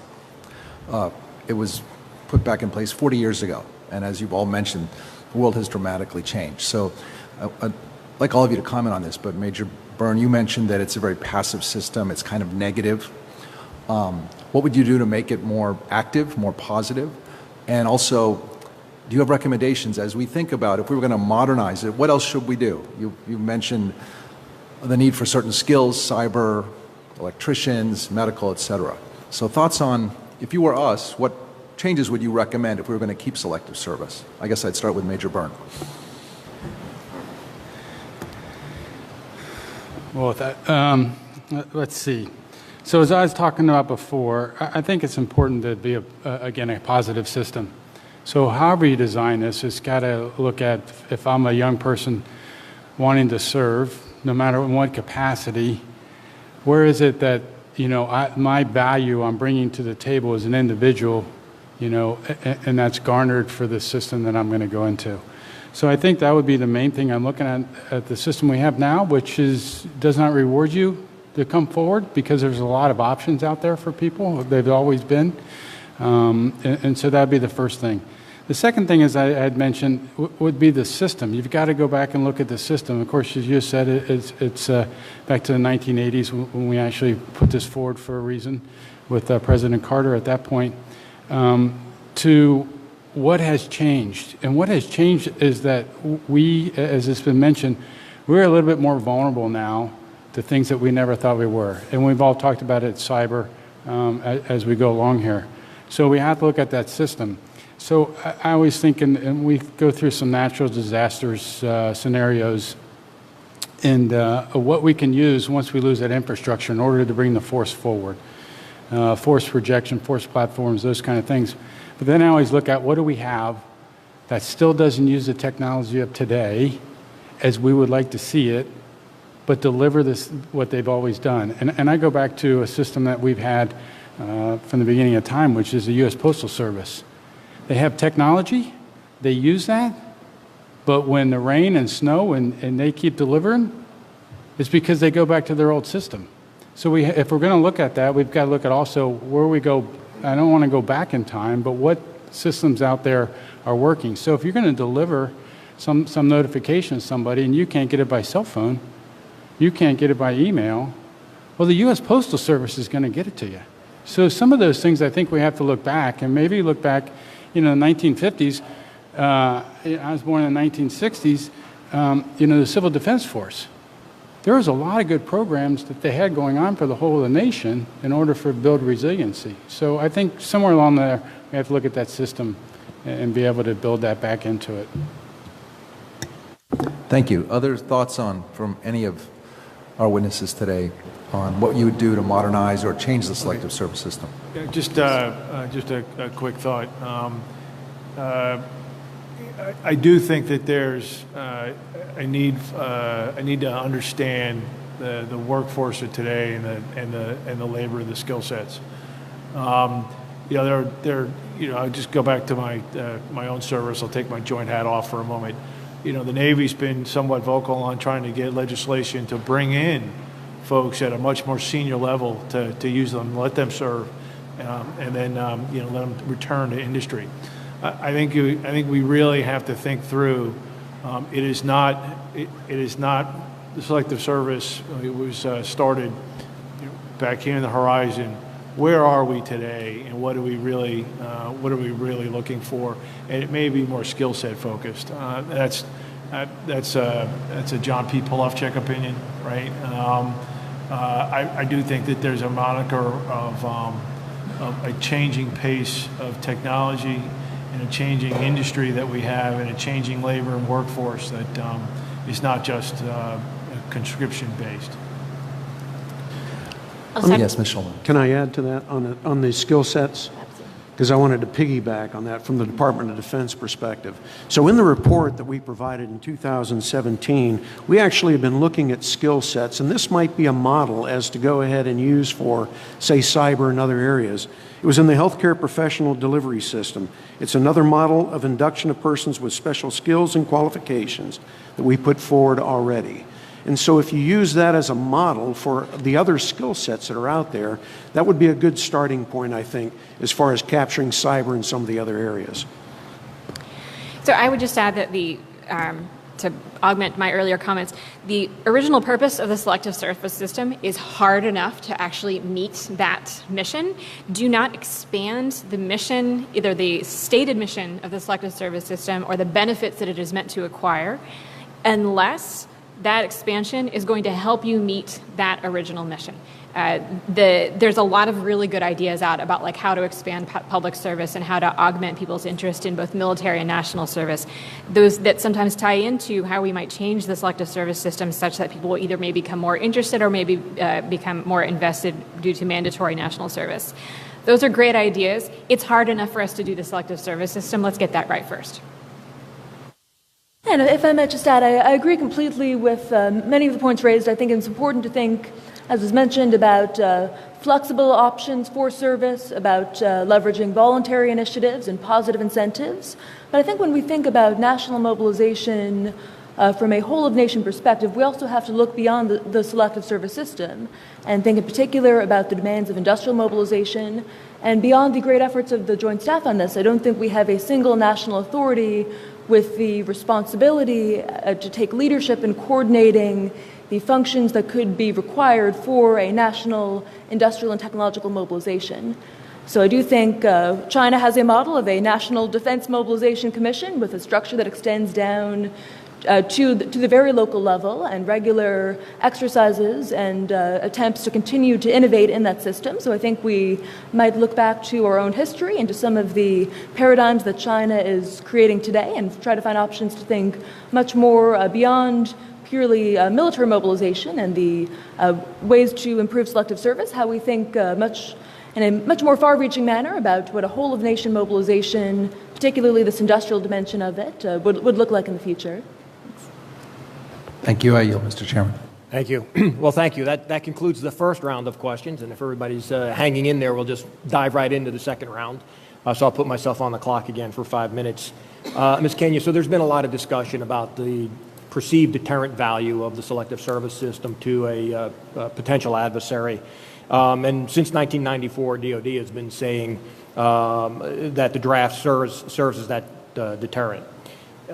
I would want to know, in your studies, and specifically with your interest in China, whether or not any references to U.S. national mobilization has appeared in any references from our near-peer powers, and how might potential competitors react if we were to suspend registration or put the Selective Service System in deep standby like it was before, or even disestablish it? And is the concept of total national mobilization only fulfilled by having a Selective Service System, right? Can we still portray that we are committed to a total national mobilization in the events of a national security emergency without necessarily having a pre-event Selective Service registration system?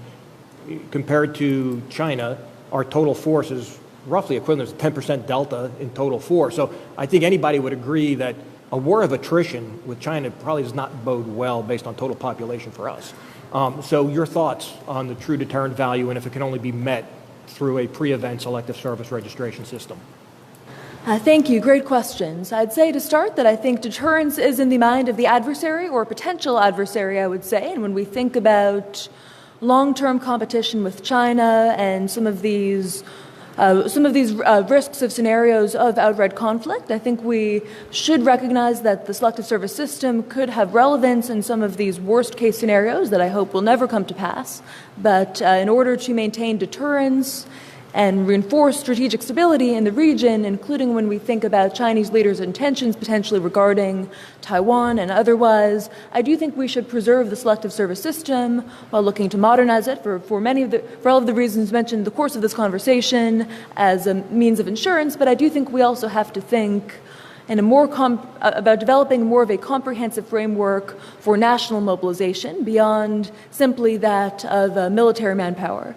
So I think looking at these industrial and technological elements of it, ensuring the surety of our supply chains. For instance, Taiwan is a critical hub of manufacturing capability for semiconductors, and I think we do need to think about the level of risk in our global supply chains and ways to diversify and build our own indigenous capability in manufacturing, including in functions like shipbuilding, if we're to think about maintaining the overall national capacity for mobilization in a manner that can reinforce deterrence and also demonstrate the credibility of our alliance commitments in the region. And as I mentioned in my spoken and written testimony, I think exercises, perhaps hearkening back to the precedent of Campaign Reforger and otherwise, and to demonstrate our capability to mobilize rapidly and project and sustain power at distance, given the concerns of logistics, sea lift, and otherwise. I think that could be one way to further reinforce deterrence and demonstrate credibility in a way that I hope could be stabilizing in a complex and competitive relationship with our great power rivals today.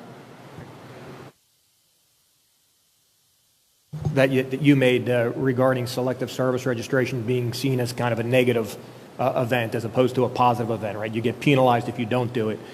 And again, the idea that DOD feels that it helps to close the civ-mil divide by being a link between the all-volunteer force and the potential for a future draft. And again, as previously stated, the vast majority of young men who register do it when they're applying for financial aid, and they get to that box that says, have you registered for selective service? And if you check no, it automatically brings you to the registration page before you can proceed. Or when they go to get their driver's license for the first time. Recently, an article came out that we see fewer millennials actually getting driver's licenses because they opt not to drive in today's gig economy. And so one of the primary pathways to registration seems to be diminishing. What are your thoughts on how to make it a positive experience as opposed to a negative experience? I hope there's a lot more opinion than mine on how making a positive system as we go here. But, I think for me it has to be simple. The simpler it gets, I'm not going to give you a really good answer on this as we go along here of what to change in the system as we go. But is there somewhere along the line, if I sign up, there's a positive reward for that. We talk about service, and we talk about on the military side the incentives we have to sign up or to retain. So if we're looking for those skill sets, and there's an opportunity to use the selective service to identify those skill sets, and we see those come forward, there is an opportunity to go, hey, we do have something in the U.S. government or local to be able to use your skills and serve your nation. Does that appeal to you? And if it does, then here's what we're going to do for you. We're going to pay a quarter or a semester of school, whatever it is it puts up there, but it does bring value. Whatever you do, you have to bring value to that individual. We've all grown up with these individual liberties, and this is what we struggle with between our individual liberties that we have as U.S., and then we have the U.S. government that sometimes has to balance between those individual liberties and what's good for the nation we bring forward. That would be my recommendation. Thanks. Assistant Secretary Stewart, thank you. The Deputy Director of Military Accessions Policy briefed the Commission on the plan to implement conscription that would assume a throughput of 14,000 to 18,000 registrants a day nationwide during the mobilization starting at day 86. The current MEPs stations, though, are currently resourced and staffed for current throughput of the 120,000 that currently comes through from the military services. Do you believe that the MEP stations have the ability to meet that increased demand if, in fact, a total mobilization was called? So obviously, if we are bringing up selective service, we'll have time to go ahead and bring on the experts that we need to go ahead and fulfill that requirement. I'm assuming that we're going to have the manpower and the money to go ahead and have both the facilities and the manpower to process them. Currently, as I said, 14,000 to 18,000 a day is what they can go ahead and process. If we have locations and manpower to go ahead and meet the demand signal, which we'll have enough time to go ahead and do with the amount of time that we'll have with bringing up the selective service at that time, yes, ma'am, I think we can. So is the expectation that the department would then use contracted support as opposed to internal, let's say, reserve components, given decisions that are currently being made in the department? So ultimately, we would have a reserve piece and also a contracted piece, and so that would be basically be used to go ahead and bring that MEPs capability up to capacity. So we're anticipating both military, which is a reserve piece, and then the actual contractors as well. So when the department makes decisions in terms of force structure, does total mobilization or even partial mobilization part of the consideration that is made in determining force structure changes? So force structure itself is based on the current demand signal. So ultimately it's based on the operations plans, which the Joint Staff basically provides. And so it's all based on that demand signal. So currently it's not set up for a full mobilization using the selective service. Current plans use all of our forces that we have, all the reserve component, all the active component forces out there will be utilized in that demand signal now, not needing any additional manpower for the selective service. That's what it's set up for right now.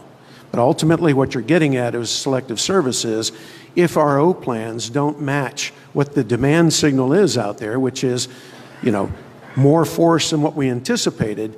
That's the insurance policy, and that's the benefit of having the selective service there, is to draw that manpower when you need it. I just want to continue a little bit.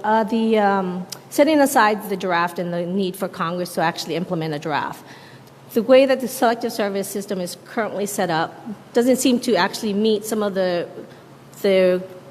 factors that have been raised by some of the other panelists here today. Is it time that we look at a different construct if, in fact, the department needs something that is more flexible and more efficient, something that is more skill-based, that the selective service system currently cannot provide?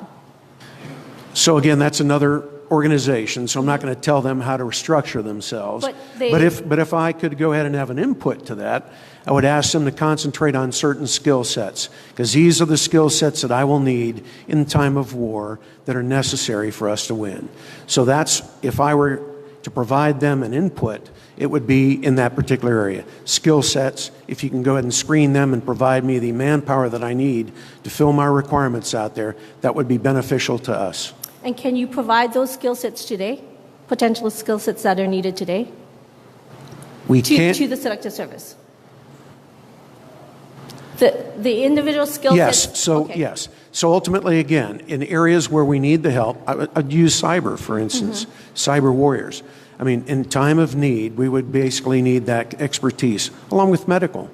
I'm sure we would need at that time as well. So those are two areas, cyber and medical, that we'd certainly need help, and I would ask them to go ahead and focus their attention on. All right, thank you.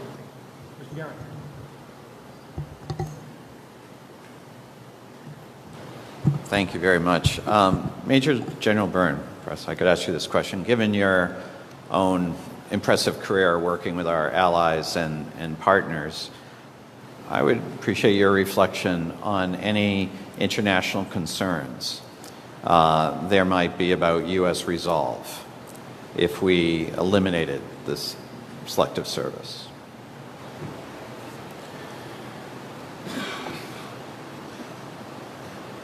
I would say, our allies and partners look at the United States, and the United States come in their time of need. And I believe right now that if you look around the globe that, our allies, partners, and our friends believe that the U.S. is going to come to their need.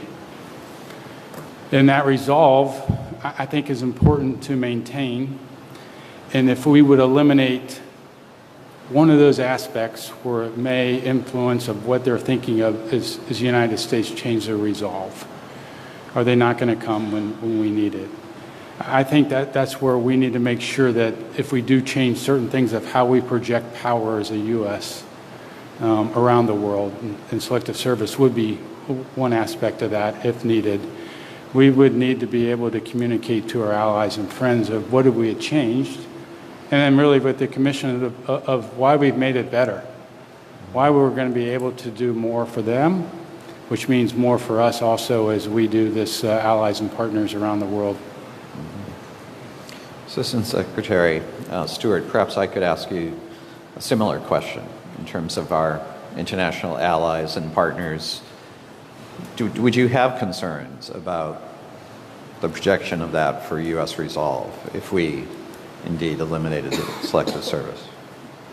Well, as you know, I can't speak for them, but I would think that it would have an impact on them because, again, it is one way in which one lever that we can go ahead and use to show that we mean business with other countries. And so I think they might be somewhat alarmed, but I can't speak for them. Any other panelists want to reflect? Ms. Schulman. I'll just add a quick point that getting rid of our selective service system would require a lot of messaging to our allies and partners, not only because many of them use conscription on a regular basis to meet the needs of the military on an annual basis. This is how they meet a lot of their national security needs, not only for their security services, but for other purposes nationally. So to have, many of them do not understand how we manage our all-volunteer force and how the selective service system works as against that. It would require a tremendous amount of messaging and reassurance, not because of the actual impact it has, but because of a lot of the education that would have to take place in order to do so. And in some ways, it would be a bigger drag in order to have to explain than than the actual impact itself. And I would just emphasize that we also have to think about resolve and credibility in the minds of our potential adversaries and competitors, and because they will try to undermine our will and resolve, including with regard to the credibility of our commitments for particular contingencies, such as the defense of Taiwan and otherwise, and our alliance commitments in Asia. So I think we have to recognize that both demonstration of our resolve and trying to mitigate any uncertainty that might be in the minds of Chinese leaders about whether we are dedicated to these alliance commitments across the board will be an important factor going forward. And selective service is one part of that, but certainly continuing to demonstrate our will and capabilities in a variety of manners, I think, will be important going forward, too. Mm-hmm. Great. Thank you, Mr. Chairman. Mr. Loren. Mr. Secretary, not to pick on you or anything, but I think it would be instructive for us to get a sense of how the all-volunteer force came into being, and specifically for what purpose was it designed? From my limited knowledge, 73, Vietnam, the draft, bad taste in the mouth in the country. As a result of that, we basically went to the all-volunteer force. I was in high school in 73. I was a part of that volunteer force as an ROTC student at Auburn University in 1977. Served 37 years in the all-volunteer force. I think it's very, very important that we do have this in place. And why we did this was we didn't want to go ahead and have the draft in place where individuals felt like they were unfairly taking the burden on of defending the country. And thus, it was easier to go ahead and incentivize individuals like myself to go ahead and serve their country.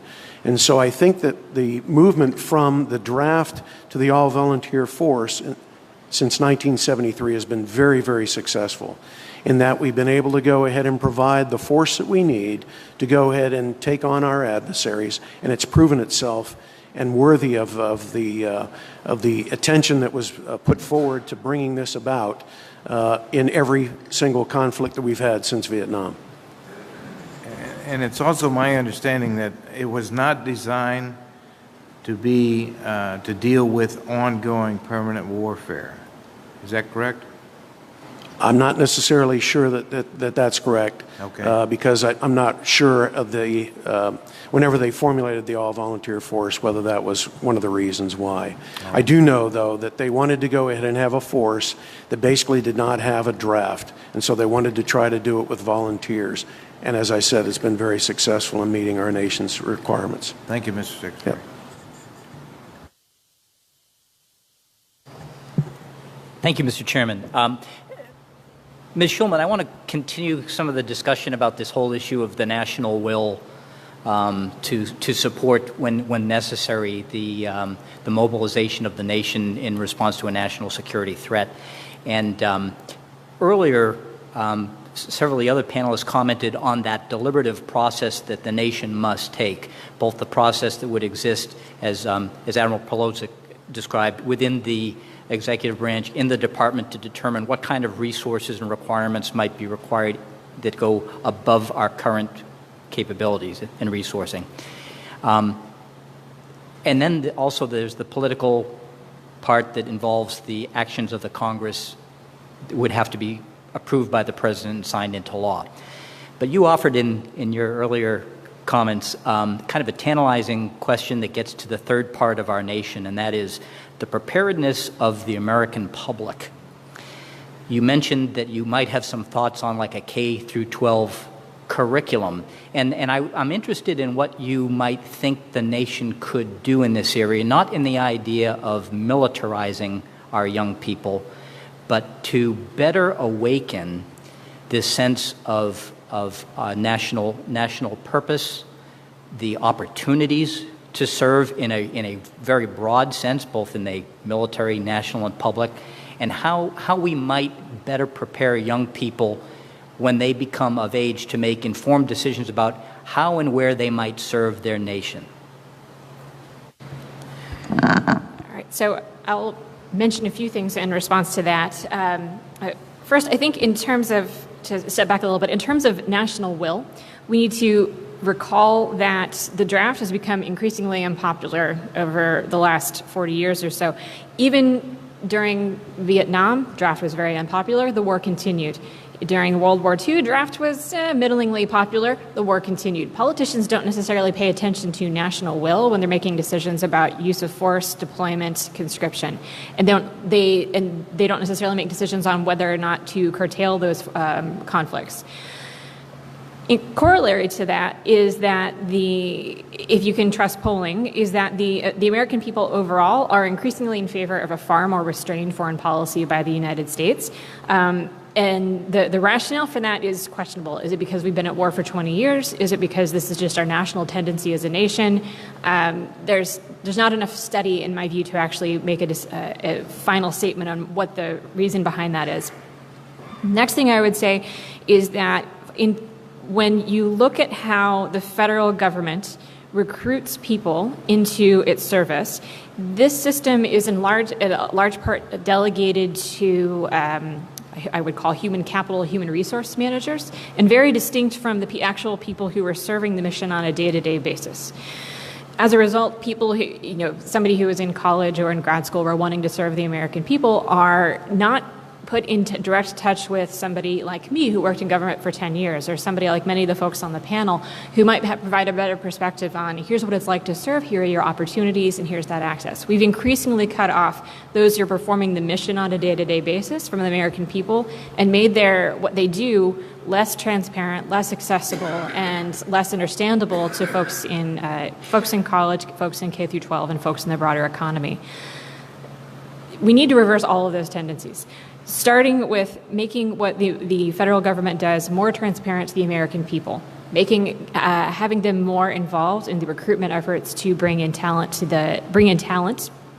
to serve in the U.S. government, and increasing our civic education such that people have a better understanding of American history, American involvement in the world, the pluses and minuses to a lot of our military interventions and foreign policy interventions, and expose them to a broader sense of why it is we have an investment of $700 billion in the Department of Defense. For better or for worse, why it is we have $1 trillion investment in national security. These are all things that most people don't even learn until they get into government.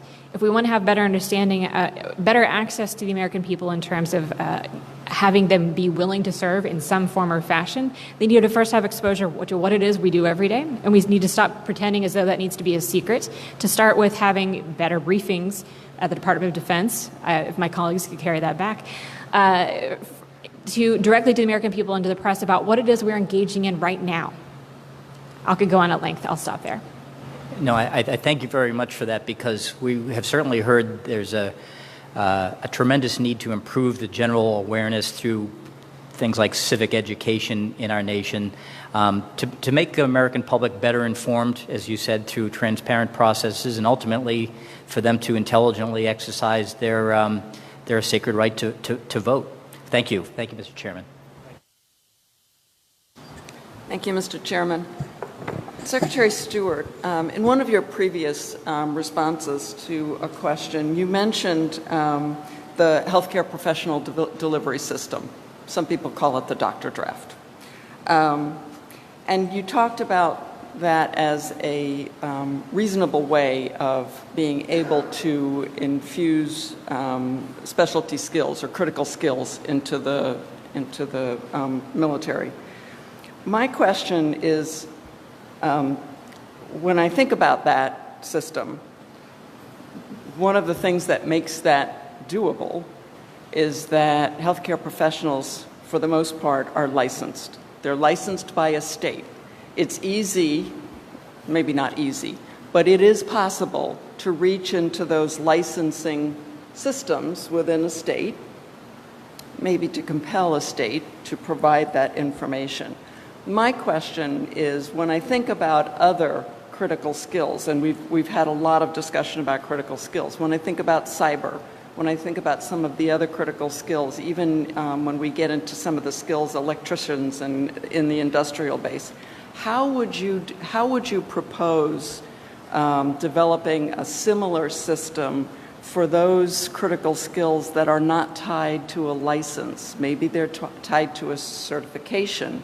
The certification may be from a professional society versus a state. So I'd appreciate actually your thoughts, and if anyone else has thought about that, how would you do it for those non-licensed critical skills? Right. And you hit on the key. I think it's the professional organizations that you would have to go after to go ahead and get those individuals in your, particularly the cyber and some of the other specialties that we're looking for. So ultimately, I think it's professional organizations. As you mentioned, in the area of healthcare, they're all licensed. As far as legal help, again, they're licensed. And so how do we go ahead and reach out and grab those individuals? I think mostly, as you said, from professional organizations is probably the only way, with those lists and certifications that we have out there. Any other of the panelists thought about that issue? Okay. Ms. Kania, in your written testimony, you talked about some additional enhancements to the selective service system. In particular, you talked about a voluntary alternative for registrants to choose a status of frontline service within the system, which could involve inclusion in a separate listing of those who would then be among the first to mobilize for a contingency. Could you talk a little bit, that's an intriguing concept, can you talk a little bit more about that and what you were thinking when you were discussing that?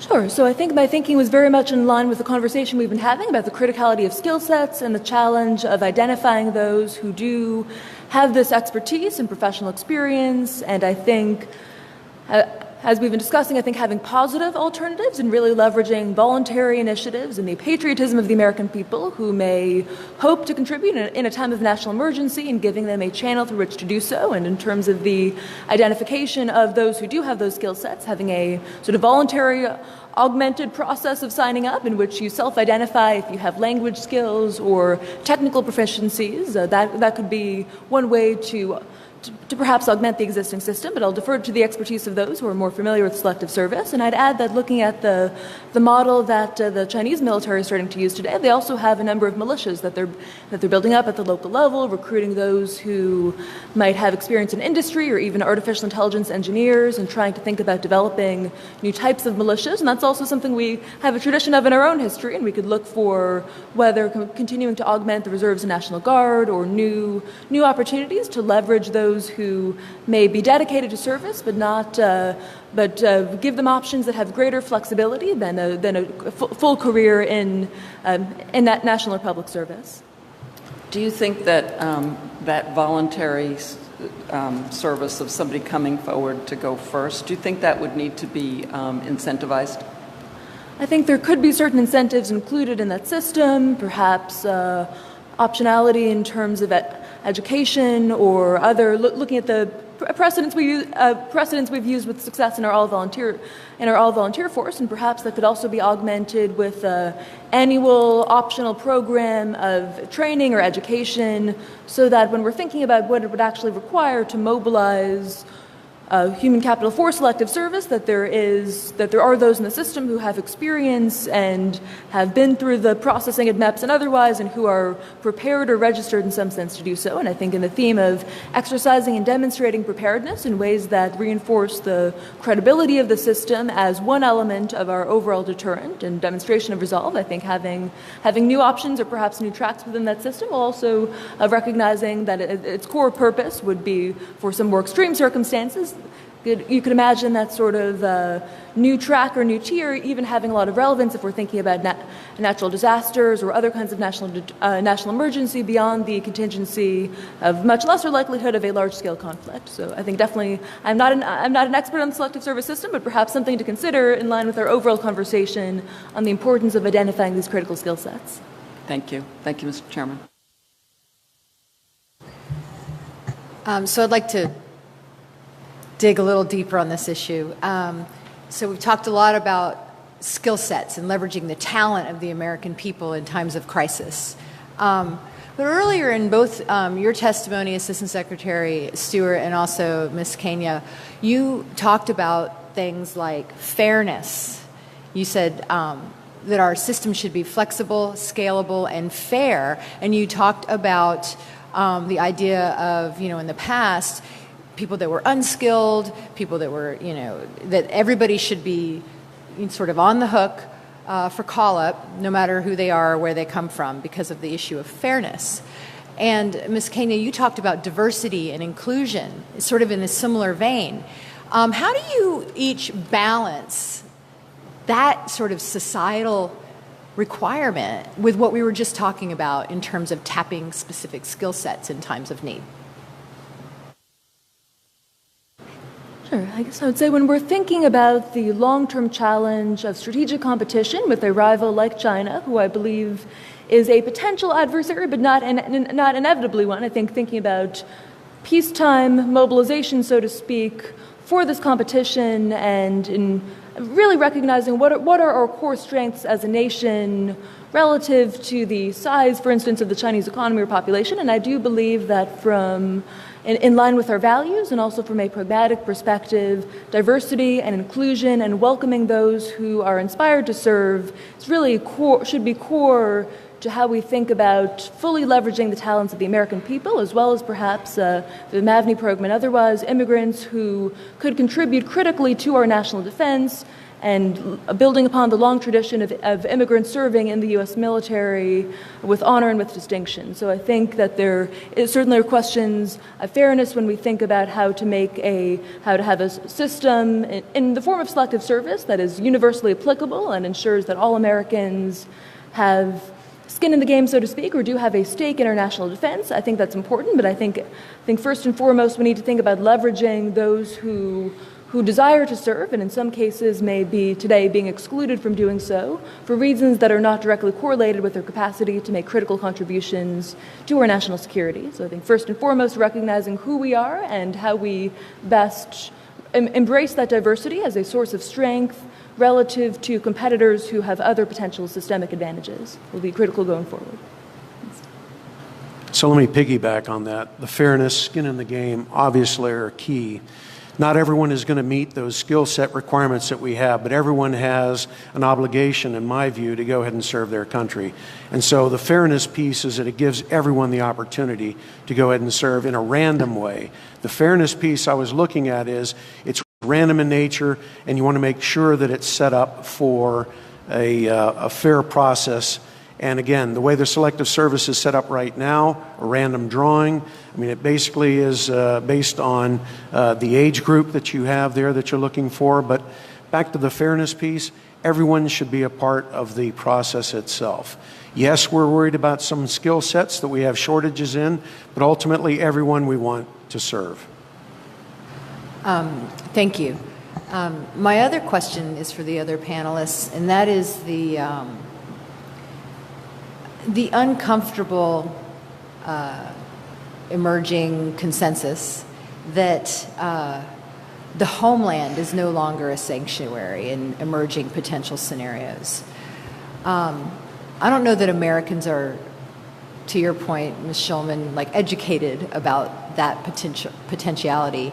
And I'm wondering how each of you thinks this affects our calculus with respect to selective service, and even just the logistics of the scenario of the homeland is under threat or actually potentially compromised, and how would we even think about going about now activating a draft or a conscription model? I guess I'll start on this a little bit with your comment of the homeland is no longer a sanctuary. And General O'Shaughnessy, the commander of NORTHCOM, has come forward to Congress and stated that the homeland is no longer a sanctuary. I think what has changed is based on the national defense strategy that's come out and the reorder of where our near pairs are and what our threats are out there and what our national priorities are, that we see that there is going to be a risk to the homeland. Different than when we grew up, where there was always a risk to the homeland by that near-peer competitor as far as nuclear weapons. Now we see that we have a competitor out there for kinetic, non-kinetic activity that threatens the homeland. How it affects the Selective Service, it will affect all aspects of our government, as we go. And we've talked a little bit about how we'd make sure that we had a resilient system in order to call up if we needed that.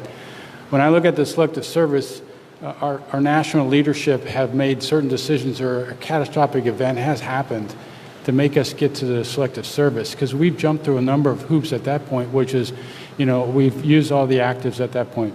We've mobilized the Guard and Reserve. And now after that full mobilization, we have now looked at Selective Service.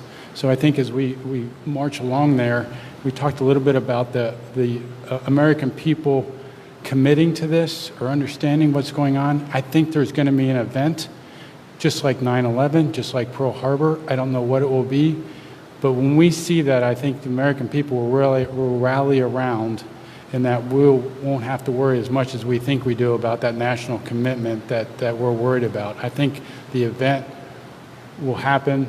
We're mobilized. We've gone through a number of things, and the nation is at risk, and I think the American people will see that and come forward. So in your prepared questions for the panel, somebody mentioned, and it was mentioned again in the discussion here, the potential need to declassify some of the scenarios that are some of the major operational challenges for the U.S. military. This is a recommendation of the National Defense Commission, and there was a decision made when putting out the National Defense Strategy Summary to not actually go into detail about what those operational scenarios that may challenge the current all-volunteer force are. I bring that up because I think that were they to be declassified and discussed broadly, the American people would be surprised that a number of those scenarios are ones in which there are not strong or well planned out operational concepts and innovations that would allow American all volunteer force to succeed in those scenarios, particularly if they took place simultaneously or with other stressing factors going on, or that there may be political factors that are going on that would prevent us from having useful success there.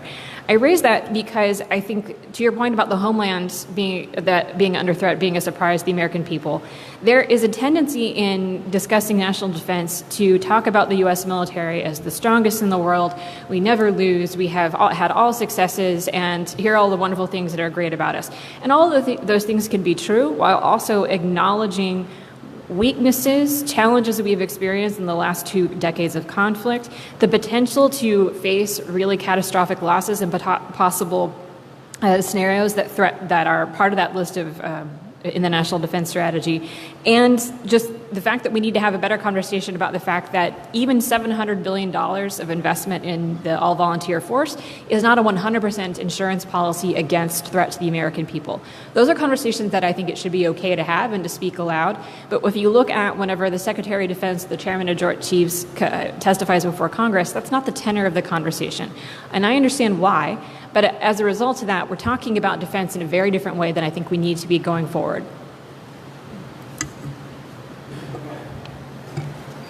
Thank you. I think Admiral Polowczyk wanted to respond. Oh, okay. Fair enough. He's the boss. Okay. I pose this to anybody who'd like to take a shot at it.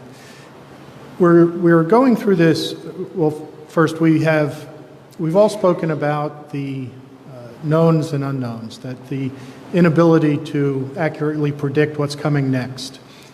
And we're going through this process of pre-registration with Selective Service based on that fact that we don't know what is coming. And in reality, if we do go to a mobilization, a draft, it will be the Congress that outlines in that draft legislation what is needed and what is not needed. Does the technology exist? Do the systems exist?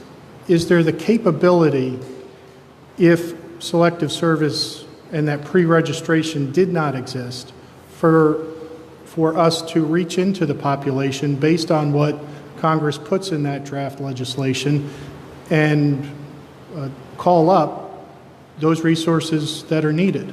Who, what age, what skill sets? Could we do that through the draft part of it rather than the pre-registration, or do away with the pre-registration?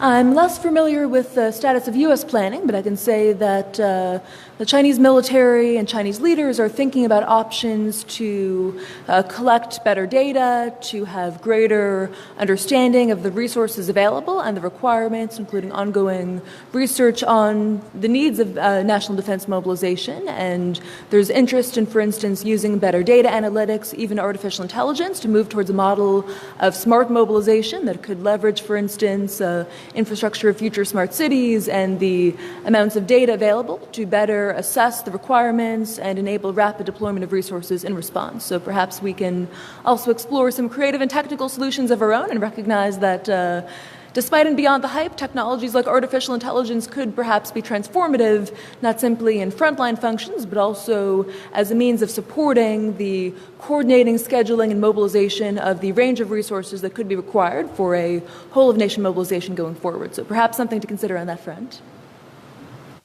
Sir, I'll also add that I think you have Byrne Rosker testifying either this afternoon or later this week. He has studied this extensively and has a concept of face-to-face registration that he believes it would not only work well in the kind of scenarios that were under discussion, but also would have a greater rate of response in a national emergency. He is obviously the expert on all things related to Selective Service, so I think he would be this would be a good line of inquiry for him.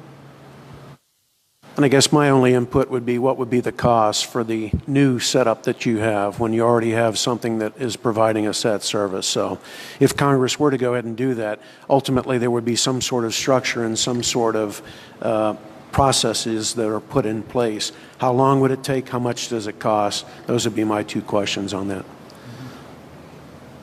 Anybody else? And a related question, this goes to General Byrne's comments earlier. If Selective Service were completely voluntary, if that pre-registration were voluntary. Do you envision that that could be an effective system, assuming that our political leaders bought into it and did their part to inspire young people to register, sign up, offer their skills, so that we had not only an all-volunteer force, but an all-voluntary backup force that could be called upon? General? You know, my first thoughts are, I don't think so, would be my first thought. I think, you know, as we talk about desire, commitment, skin in the game, I think somewhere along the line, talking, you know, somewhere education in schools, there has to be an acknowledgement that living in this country, there is some requirements of living in this country. One of those is come to the defense of the nation when there is a great need. And, you know, there could be a time when we need that. We've so gotten used to not needing that, but the Selective Service is for that reason. So I would be hesitant not to have something that is a requirement, because there may be a need that somebody who lives in the country right now will need to come forward at that point, and that's just part of living here in the United States. I'll just add that I do think the equality of the system as a right and duty of all Americans, and I do hope that women will be included going forward, because when we think about the requirements of future conflict and the fact that all positions are now open to women, there is no reason not to call upon women equally in this process. But if we were to explore alternatives, I'd say that continuing the equal applicability of this to all Americans, but also perhaps providing some optionality beyond military service, whether for civil defense or other forms of supporting the nation in a national emergency that wouldn't purely involve military options, could be worth evaluating going forward as well. Because I think there is something to be said for all Americans having a responsibility and duty in these sorts of contingencies of extreme emergency. Thank you. Thank you. Just one question. I think we've heard a fair amount, and I don't think anybody's testimony has really contradicted this, that the likelihood of the need of a mass mobilization draft is pretty low in the context, and not being able to rule it out and still wanting to have a selective service registration system available as a sort of an insurance policy in that scenario. I guess, can you tell me what your view is about the likelihood of the need for a skill draft?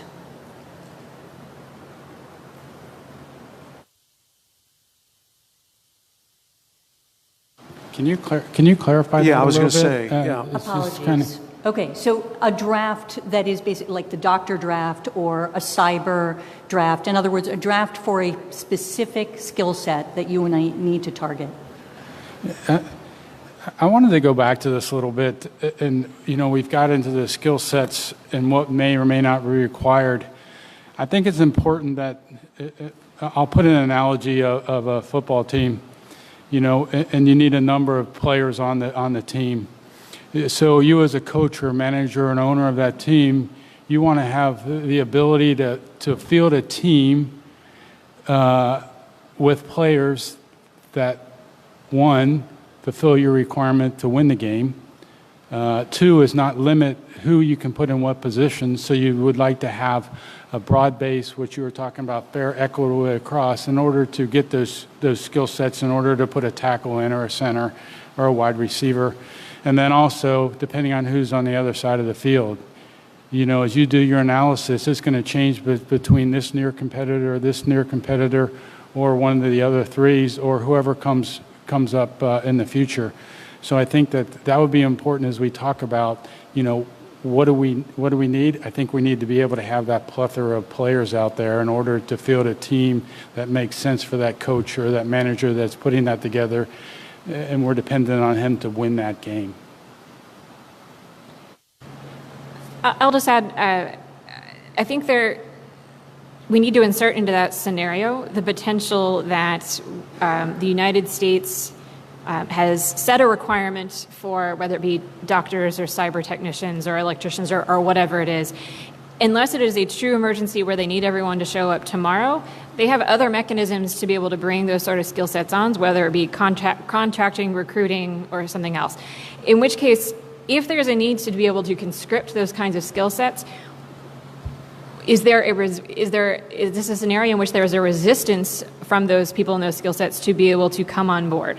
Is it the pay not going to be enough? The emergency does not judge radical enough. Their present job needs them more than what they think the American people is going to need them. In which case, do you need a selective service system that can help make the judgment about your labor is more valuable working for the state than it is for working for whatever entity they work for at the time? And that's not that is in theory what the selective service system is set up to do, sort of, but not for these kinds of skill sets that we are talking about right now, or at least we haven't practiced it effectively and consistently in that kind of scenario. Yeah, if I could just add one dimension to that. What's not been talked about here yet, but I have in my written statement, is the mechanisms and the authorities that Congress have given us today to buy stuff. And so there may be a theme between what we contract for services, right, and that growth in how service contracting has essentially eaten up more than 50% of the dollar spent in acquisition, right? There might be a theme in connection for you of how and what we've contracted for in the times of need to understand the dimensions that we're looking for. I'd be hard pressed to tell you. I think a skill set's sitting here today that you would have to design a system to meet the needs of 30, 40 years in the future. But you may have a benchmark of what we contract for. Might be a mechanism to keep pace. Thank you. I yield the rest of my time. Thank you, Mr. Chairman. Admiral Polowczyk. It's been stated previously by my colleagues here and folks on the panel that we're pretty much incapable or haven't gotten the next war right. And when we're talking about mobilization, I think where it really comes into play is we didn't get it right and it's unexpected. The most recent example of that I can think of is Desert Storm, where the reserves were brought into play without any real long-term notice or expectation that they'd be brought to bear. That was not a particular success story with regard to combat formations of the reserve. Several combat brigades were found to be seriously deficient in terms of their training and their materiel readiness. But also, since we're focused here with regard to the selective service, it's about personnel, that type of mobilization we talk about. There are also serious concerns with the medical and dental readiness of significant chunks of those formations. What have we done in the last nearly 30 years to avoid that stuff? For the folks that we do have in the all-volunteer force, which is the one that we plan to bring to bear, that are ready to be put into play. Yeah, so the investment in readiness, I think, has been a byproduct of those things that you've mentioned. Currently, the Joint Staff in these reviews, we are now currently using tools to really understand the bench strength that we have and how ready they are and how ready they are for what. If I can give you a dimension of the problem, if this was 1993 and the president asked us to go do North Korea, right? We would have gave the Korean commander everything he asked for. We're not in that same place today, right? So back in, say, 93, you didn't have China. You didn't have a resurgent Russia. You didn't have Iran. You didn't have VEOs, right? So the force has global commitments, right? So any contingency today, the joint force will have to deal with that contingency and then balance the deter across the globe in that capacity. So we realized that we needed a mechanism to really understand the bench depth and strength that we have. And so the Joint Staff has developed some tools to go do that, and the readiness mechanisms. I can't comment on the individual readiness of any individual reserve unit, but I do agree with you that the strength of our reserves is the strength of their readiness. And I can tell you that the force employment horizon and that readiness gets a fair shake in the budget cycle. Thank you. Mr. Stewart, do you have anything to add? Yes, ma'am. I want to basically make the point that the reserve components have been integrated ever since that time. There were lessons learned from Desert Storm, Desert Shield, Desert Storm. The units weren't training together. They didn't have the proper equipment. But now, basically, we're using the same type of equipment. We're doing that in a coordinated fashion. When we have been mobilized, we've been going ahead and working with our active duty counterparts out there, and I'm saying I, because I used to be a reservist. So again, I'm very, very familiar with the coordination efforts and the lessons learned associated with Desert Shield, Desert Storm, because we did not have equipment, manpower trained to the same standards. All of those have changed. So the policies and procedures with assuring the readiness of individual members held to the same standards. Was that not the case before? Not necessarily. I think in policy it was, but not in actual practice. We are actually seeing it now, where individual units are working with their active duty counterparts in Iraq and Afghanistan and perform magnificently with the same equipment, trained to the same standards. Thank you. Thank you. Ms. Schulman, I'm intrigued by, you've said a couple times that we should declassify the scenarios that could lead to the need for a mass mobilization, which I think is a very strong argument you're making. So I have a two-part question, first for you and then for Secretary Stewart and anybody else. The first part just for you is, what's the argument against declassifying those? And if we did need to move to a mass mobilization, what would be the most important thing we'd have to do, and what should we be doing in peacetime to prepare? So quick clarification, if I'm remembering the actual language correctly, it's less those scenarios in the National Defense Strategy are not necessarily ones that would lead to mass mobilization, but that are just the ones that are operational challenges for the current force.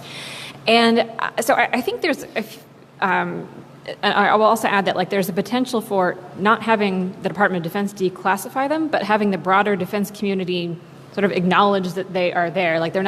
They wouldn't be difficult to guess if I was up here, but I will not do so in this forum. But to be able to have those conversations, putting a name on those actual challenges rather than just saying, succeed under an ATU-AD threat, which doesn't really mean much to a lot of people. The argument against doing so is for the same reason that we classified the defense strategy, which is something I recommended a few years ago, that our adversaries are reading how we prioritize, and our adversaries are reading where it is we are taking risk. And I think there's got to be a balance of conversation in terms of what are those most sensitive issues that can only be held at a highly classified level and debated there in terms of where we are taking risk and where we are concerned about the readiness of the present force, as against the need of Congress in particular to be able to hold DoD to account on what it is doing to actually successfully implement its strategy, to innovate as against those scenarios, and to invest in a force that is ready for doing so. But the argument against it is obviously that China can read just as well as I can. They're probably reading the National Defense Strategy as we speak that's classified anyway. But to not doing so, I think that it also, I'll add one more thing. The other argument against it was it allowed us to have in the department better and more candid conversations about what our strategy was, rather than to think through how is this going to read to China, NATO, the American public, and Congress. And that's a useful mechanism, but there's also a utility in having some of these conversations more transparently.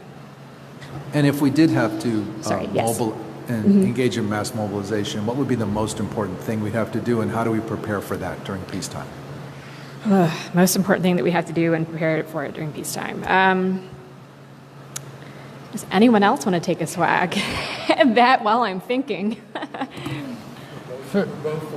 Well, everybody knows this. Communicate, communicate, communicate. As we see, you can't be late to need on this. Your communication's got to be out front. We see that in every disaster and really a lot of scenarios where we get behind the power curve and we don't have our message out there of the reasons why. And we know that people are going to counter it no matter where they are in the world for the reasons they would like to counter the message. So I think there is an opportunity for that understanding and have some pre-selected, and we call them pre-selected mission assignments already for disasters that come up, but we know that we're going to need that capability at this time, and we're going to move that as quickly as we can, knowing that it's coming. I think there's probably, to be able to translate some of those messages into some sort of pre-scripted, you actually get ahead of the curve on things that we would like for our adversaries not to have an understanding of as we talk about plans.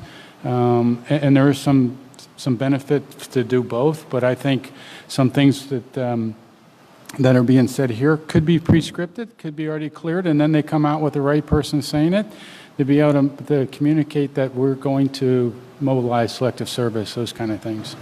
And I would just add exercises and as a means of testing the likely vulnerabilities in our own plans and programs for mobilization, including on questions of economic or industrial mobilization, and really trying to see our own plans through the eyes of a potential adversary and recognize where could points of failure be, what are the likely networks or systems or supporting infrastructures that they would be targeting, and trying to anticipate and mitigate those vulnerabilities, because I think preparedness during peacetime will be absolutely integral in for any scenario of great power conflict in the years to come.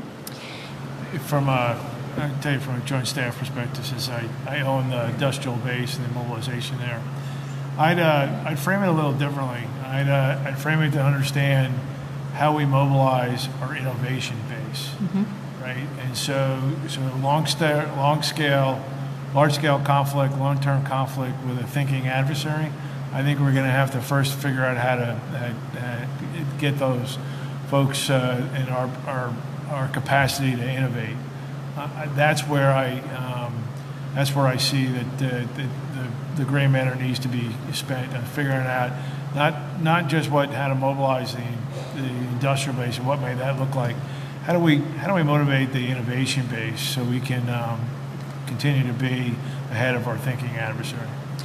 I just said public-private partnership of all kinds I think will be critical going forward when we think about the technology companies that are critical to our innovation base going forward, and I think potentially exploring new mechanisms, whether a board or a commission, to really engage these new stakeholders and solicit their inputs and their involvement in some of this preparedness, so it could be worth considering as well. I'll add two things that are slightly more ephemeral, but one is the current distance between the American people and the all-volunteer force. That needs to be addressed in peacetime, regardless of any possible conflict we see ourselves in.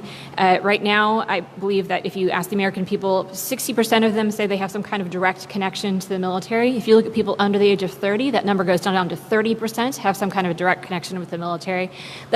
We don't want to change that by saying let's grow the military and have more people serve, but there are ways to increase both the transparency of what the military does, but also increase civil-military relations, opportunities, and engagement, both through Congress, senior military leaders, senior defense leaders, and also engagements at a high school level. The other thing that needs to be worked on is the trust in the national security state. From both parties, from the White House, on the floor of the Senate, and on the floor of the House, I hear people talking about a deep state and whether or not it can be trusted, and whether or not we should believe the assessments and recommendations that come out of it. If we see ourselves in a national security emergency in the next 5, 10, 20 years, I worry about a scenario in which the American people are fundamentally untrusting of the people who are working on its behalf in the intelligence community, in the State Department, and elsewhere. That's something that this commission and Congress as well can do a lot to help reverse as much as they can by talking about the patriotism of the folks who are sitting in these desks and what they do on behalf of the American people without a lot of thanks on a day-to-day basis. Thank you. I yield, Mr. Chairman. Thank you. Thank you, Secretary Stewart, Admiral Polowczyk, Mr. DeJonge Schulman, General Byrne, Ms. Kania. Thank you very much for being here today. We greatly appreciate your time and expertise that you've shared with us, and thank you for providing valuable information to the Commission. Certainly, if there's one common theme, it's that we can't predict the future. It reminds me of a quote by then Secretary of Defense Gates to West Point cadets when he said that when it comes to predicting the nature and location of our next military engagement since Vietnam, our record has been perfect. We have never gotten it right. We will now dismiss the panelists. You're welcome to take seats in that front row if you'd like, and we'll invite the public to provide comments. The Commission is committed to transparency and openness with the public.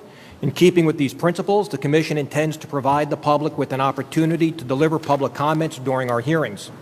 As a reminder, in order to provide the greatest opportunity for as many participants to offer a comment as would like, public comment is limited to a 2-minute period per person. As is noted on our website, sign up for public comment took place between the opening of registration and the start of this hearing. When you signed up, you received a numbered ticket. To ensure fairness, tickets were randomly drawn. We will call out 5 ticket numbers at a time and ask that when your number is called, please come forward and make a line behind the microphone to my right, your left, and provide your comment. On the easel to my left, your right, you will also see the ticket numbers in the order that you should line up. If time does not permit you to offer your oral comment, we encourage you to submit your written comment at our website, www.inspiretoserve.gov. Additionally, if you have any written statements that you would like to submit for the record, please provide them to staff at the registration desk. I now invite the following ticketed individuals up to the mic to provide comments: number 024, 26, 31, 29, and 28 up here to the right. If all 5 would just come up and please form a line. Again, that's 24, 26, 31, 29, 28. During your comment, please be aware of the lights in front of me. The light will turn yellow when you have 30 seconds remaining and red when time has expired. At this time, you will also hear a buzzer. Please introduce yourself to the Commission with your name and affiliation before starting your comment. Sir, you have 2 minutes. Good afternoon. Good morning. I'm Major General Dennis Leitch, United States Army retired. I'm the Executive Director of the All Volunteer Force Forum, and I appreciate the plug several times when I heard the term skin in the game. I'm the author of that book. My comment is that although I agree with what I heard or interpret as the sense of the others, that the Selective Service should stay in place as a result of mass mobilization, I would suggest to the Commission that absent mass mobilization, we also have a problem with the all-volunteer force. As an example, the Army is the canary in the coal mine with regard to enlistments historically. Last year, the Army started out with a goal of 76,500 to be recruited. It was subsequently reduced to 70,000. 10 to 12% of those that were successfully enlisted required waivers, and 1.9% were Cat 4 soldiers. This is a major problem that's a canary in the coal mine in my judgment. And no matter how much we lower standards or how much money we throw at the Army in terms of incentives, we still have a problem and the potential for systemic or catastrophic failure of the all-volunteer force. I would also like to go on the record with response to Secretary Stewart's statement that the all-volunteer force is successful, in saying that in my judgment the all-volunteer force is unfair, inefficient, unsustainable, contributes to the civil-military gap, and also contributes to the militarization of U.S. foreign policy. Thank you. Thank you, sir, and thanks for your service. Sir, introduce yourself, name and affiliation, and you have 2 minutes. Sure. My name is Bill Galvin, and I am the counseling coordinator at the Center on Conscience and War. The Center on Conscience and War was founded in 1940 by churches who were concerned about how badly conscientious objectors were treated during World War I. It's a horrible piece of our history that almost everyone should be aware of, especially folks who are considering the future of selective service.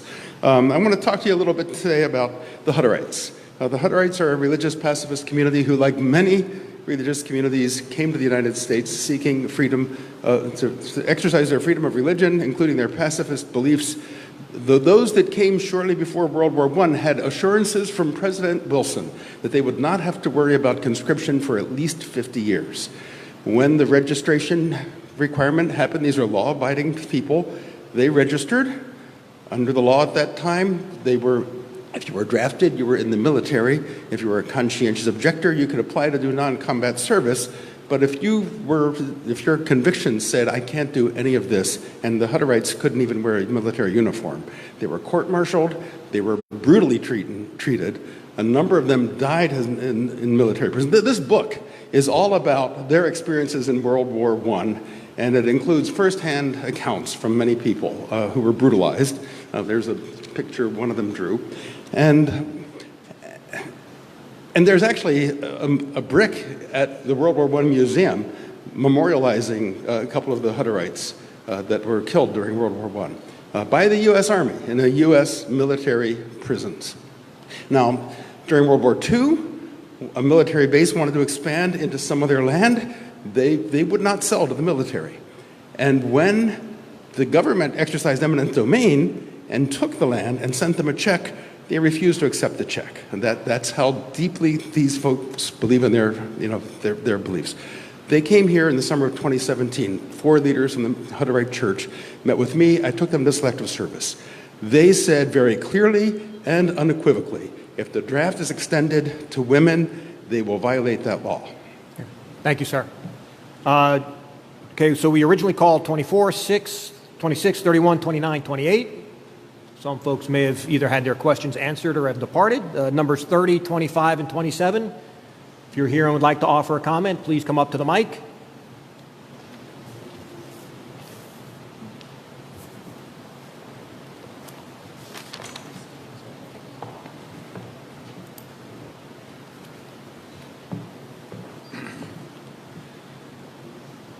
Commission members and staff, I am Dean Hess, Colonel, U.S. Air Force, retired. I am a senior advisor to SOS America, which is Service Over Self.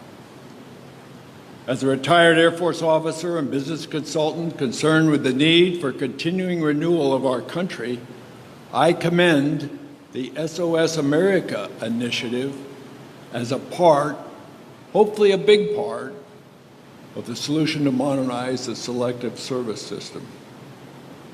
Pre-mobilization registration would meet our need to track completion of a new national service requirement. Using the Selective Service system is cost-effective since it would be unnecessary to develop a new system to support the SOS military requirement.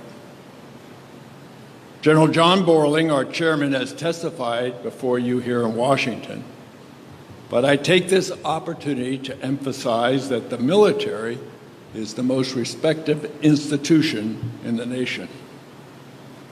However, since only a small percentage of our young men and women qualify physically and mentally for the all-volunteer force, we support the need to expand the opportunities for military service. SOS America advocates an affordable, one-year small unit military experience. Imagine mixing geography, backgrounds, and ages, 18 to 25, in a small unit of young people whose physical and mental requirements would be based on the ability to take care of themselves versus the strenuous requirements of the all-volunteer force. Absent exemptions and given demand, they would train and serve in platoons of 30 companies of 100 and respond to the mission needs of the services, the Guard, the Reserve, federal and state agencies. Shared values and experiences, affirming the reality that they served, this is the earned benefit and the benefits to our nation. It's all about nation building. I commend you to look at www.sosamerica.org service over self. And I have a list of all the benefits that you could provide for an SOS. America could also be applied to what you were talking about this morning. Great. Thank you, Colonel. If you can provide those documents to our staff, we'd appreciate it. If there are any other ticketed members who wish to, or participants who wanted to ask a question that have not yet come up, please do so now if you received a ticket. Okay, seeing none, then I want to again thank our panelists providing their testimony today, Gallaudet University for hosting us, and all those in the audience who took the time to attend today's proceedings. It's only with your help and input that the Commission will achieve its vision, every American inspired and eager to serve. There being no further business before the Commission, the hearing is adjourned.